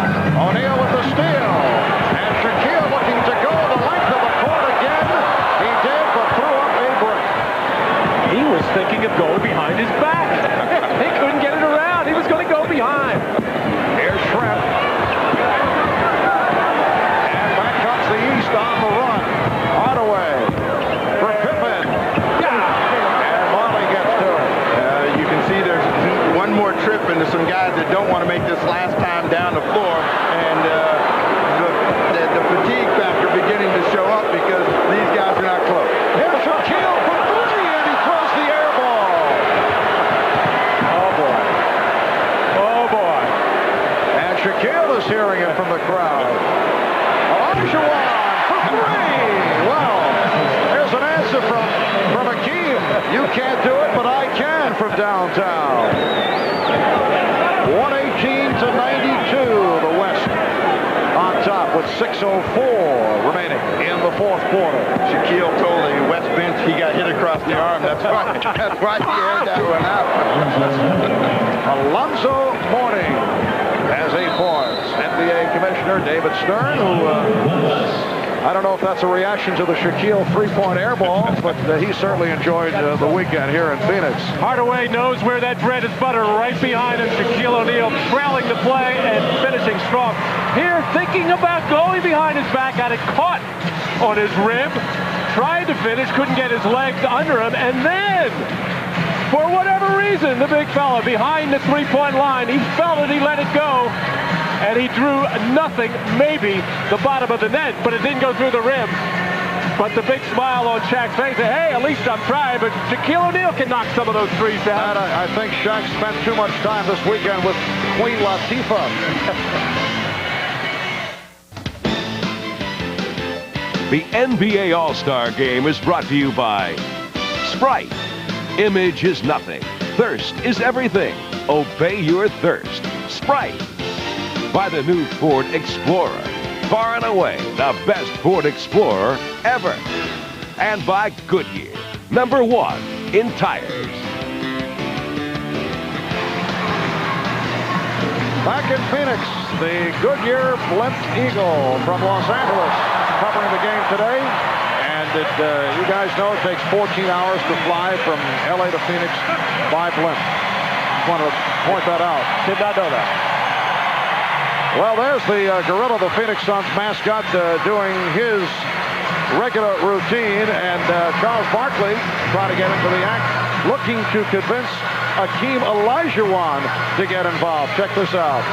Well, Dan Marley comes out and keeps Barkley from doing. He knows he's going to need him to go deep in the playoffs. So Westfall, Scotty Robertson, let's get this guy out there. He's the guy that went to the finals and won it all last year. Let's make him try to jump out of the building. No, let's get rid of him. So when he misses that catapult, then that's one less guy they have to worry about. Now that is unsportsmanlike. Oh, no coach would be that way. 5 minutes and 50 seconds left in the fourth quarter. The West with a 118-94 lead. Well, Steve, your choice as MVP, Gary Payton back into the ballgame. You say it with a little hesitancy because I stole him from you, but he really played a big role in the West continuing to dominate the ball game, and from this point on, you know, it's fun time for everybody, and we might even see O'Neal try one more three-point field goal. As long as he doesn't get in on the arm again. Gary Payton with 12 assists. And Hardaway, off the nice lead, comes up with only his first field goal. 6 points for Hardaway, along with 10 assists. 118-96. The West looking to make it a clear-cut victory. They had led virtually all the way. The East got it down to an 8-point edge in the third quarter. That's a traveling violation. Here's Patrick Ewing of the Knicks checking back. And he replaces Larry Johnson of the Hornets. Ewing, and we've got a pretty big combination up there for the East, but I don't see how that's going to change the way the scoreboard is looking right now. Well, the only way it could happen is if Reggie Miller all of a sudden gets unconscious and starts knocking threes down. Pippen with the save, but handled by Payton. He's going with Ewing and Shaquille O'Neal up front. That was a lead alley-oop intended for Malone. And here's Shaquille going to the hoop. Charles Barkley saw the freight train coming. No way was he going to step in front of it. Well, a look at the MVP candidates. Payton with the 12 assists. Mitch Richmond, 8 for 10, 18 points in 19 minutes. Karl Malone, 6 of 6 from the field. He has 15 points. And a foul is called on the strip. Remember that little line he had with Hannah? The West is letting me play. And he is making it his playground this afternoon, because every time he has been able to put the ball on the floor and find an open lane, he's thundered it down. 20 points, 7 rebounds for Shaquille. You are watching the NBA on NBC. A look at All-Star Most Valuable Players down through the years. Some familiar faces being shown. Karl Malone and John Stockton winning it collectively. Scottie Pippen last year taking honors in Minneapolis. And I would say these are the 5 top candidates. And I've come to my conclusion, Mitch Richmond. 8 for 10 in 19 minutes. Did I say something funny? Thanks, guys. You left me with nobody. All right, let's go to Ahmad for a report over at the West bench. All right, Marv, just during that timeout, Paul Westphal gave the guys who have a chance to be the MVP of this game a chance to go back in and win it for themselves. He has Payton in, Barkley in, and Mitch Richmond has just entered the game. Marv? All right, Ahmad. Olajuwon is also back out there, as is Marley. And the block by O'Neal, 9 on the shot clock. There hasn't been a lot of shot blocking in this game, and we got some premier shot blockers out there. Olajuwon. Well, keep hitting from outside. He's now 6 of 13. He has 13 points and 11 rebounds. Might throw Hakeem into the mix. Shaquille with 2 block shots. Here's Miller. That was a 3-point attempt. Hardaway with 8 points. 3 minutes and 40 seconds to go in this 45th NBA All-Star game. Peyton. Marley from downtown. Yes.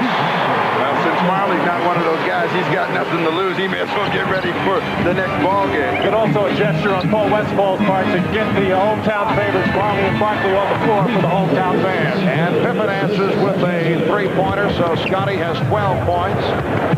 And the West is up 123 to 103. Richmond posting up on Miller. Does not have the shot. Well, one thing, he's not going to spoil that 80% shooting that he's got now. Barkley for 3. And Gary Payton collects his 13th assist. The West leads 126-103. That pass misfiring intended for Pippen. Pippen coming from behind to take it away from Barkley, leaving O'Neal to hit the reverse. Well, they mugged him. They double-teamed him. They hacked him. They grabbed him. But Shaq gets another dunk. The West 126 and the East 105.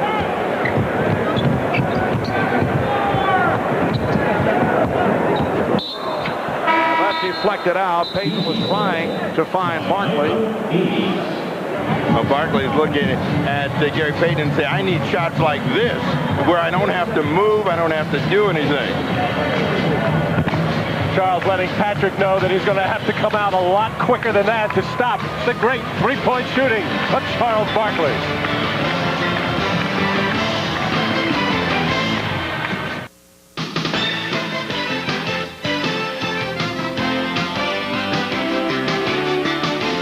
You're watching the NBA All-Star Game. Reminder, next Sunday, 12:30 p.m. Eastern, the NBA action continues here on NBC as Hakeem of the Rockets will go up against Patrick Ewing and the Knicks in a rematch of last season's NBA Finals that went the full 7, won by the Rockets. In the earlier meeting at the Summit in Houston, the Knicks, led by John Starks, came roaring back and knocked off the Rockets 93-77. A look at the Eastern Conference standings. A look in the West as this All-Star break will lead to a very good finish in both conferences. Steve, you see the Western Conference quite a bit. The Suns right now, best record in the league.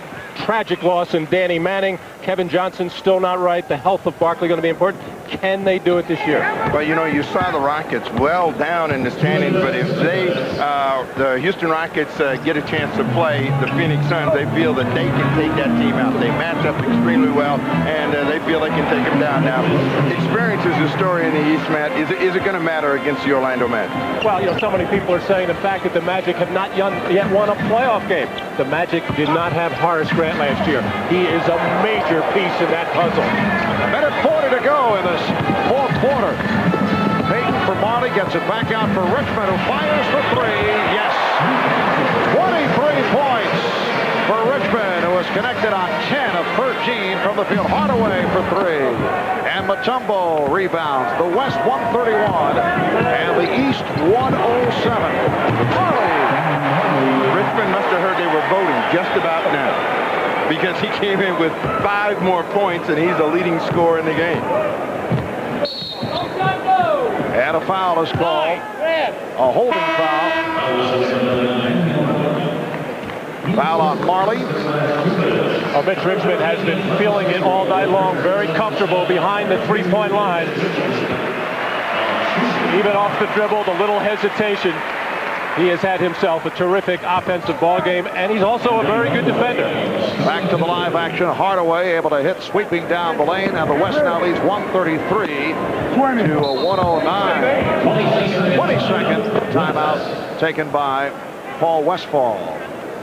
The All-Star game record, 155 104 points scored by the East in 1984, and the West did it in 1987.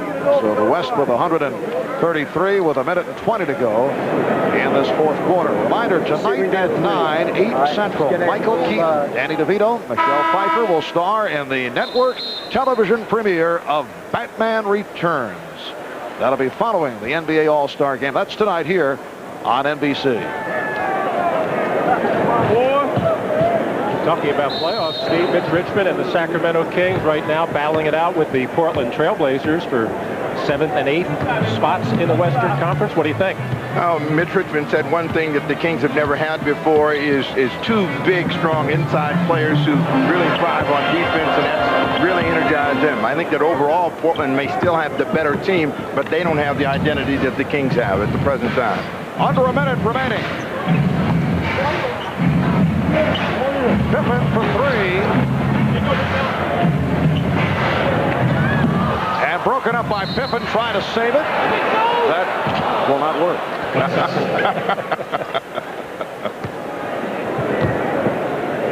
46 seconds to go in the fourth quarter.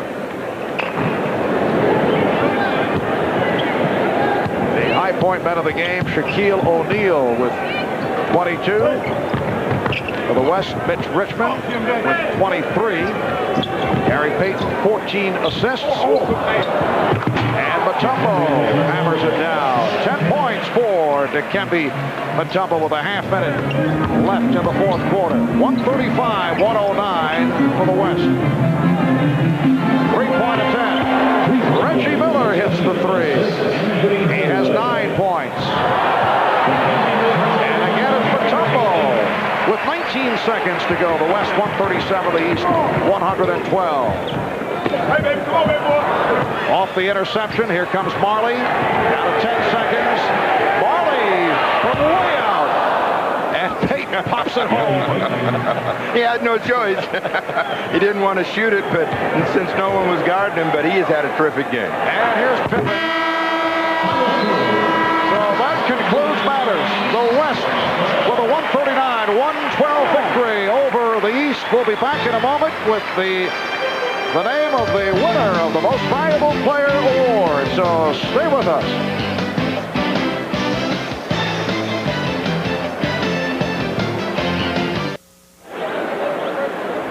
Back in Phoenix, victory for the West. Mitch Richmond of the Sacramento Kings named the Most Valuable Player. 10 of 13 from the field. He had 22 points and 23 points in 22 minutes, and he is with Ahmad Rashad. All right, thanks, Marv. Fantastic game, Mitch. What does an award like this mean to you? It means a lot. I think, our team has been winning, and we've been having a great year, but it just caps it off how we turned the things around in Sacramento. It just feels good how long I waited to get here, and to play like this, it feels great. All right, congratulations. Back to you, Marv. All right, Ahmad. So Mitch Richmond, the first Kings player since Oscar Robertson back in 1969, won an All-Star MVP. Again, the final, the West 139 and the East 112. Coming up next on most of these NBC stations, it's the network television premiere of Batman Returns. Viewers on the West Coast will see Batman Returns at its regularly scheduled time. For Matt Kukas, Steve Jones, Ahmad Rashad, and Hannah Storm, I'm Marv Albert saying so long from America West Arena. This has been the NBA on NBC.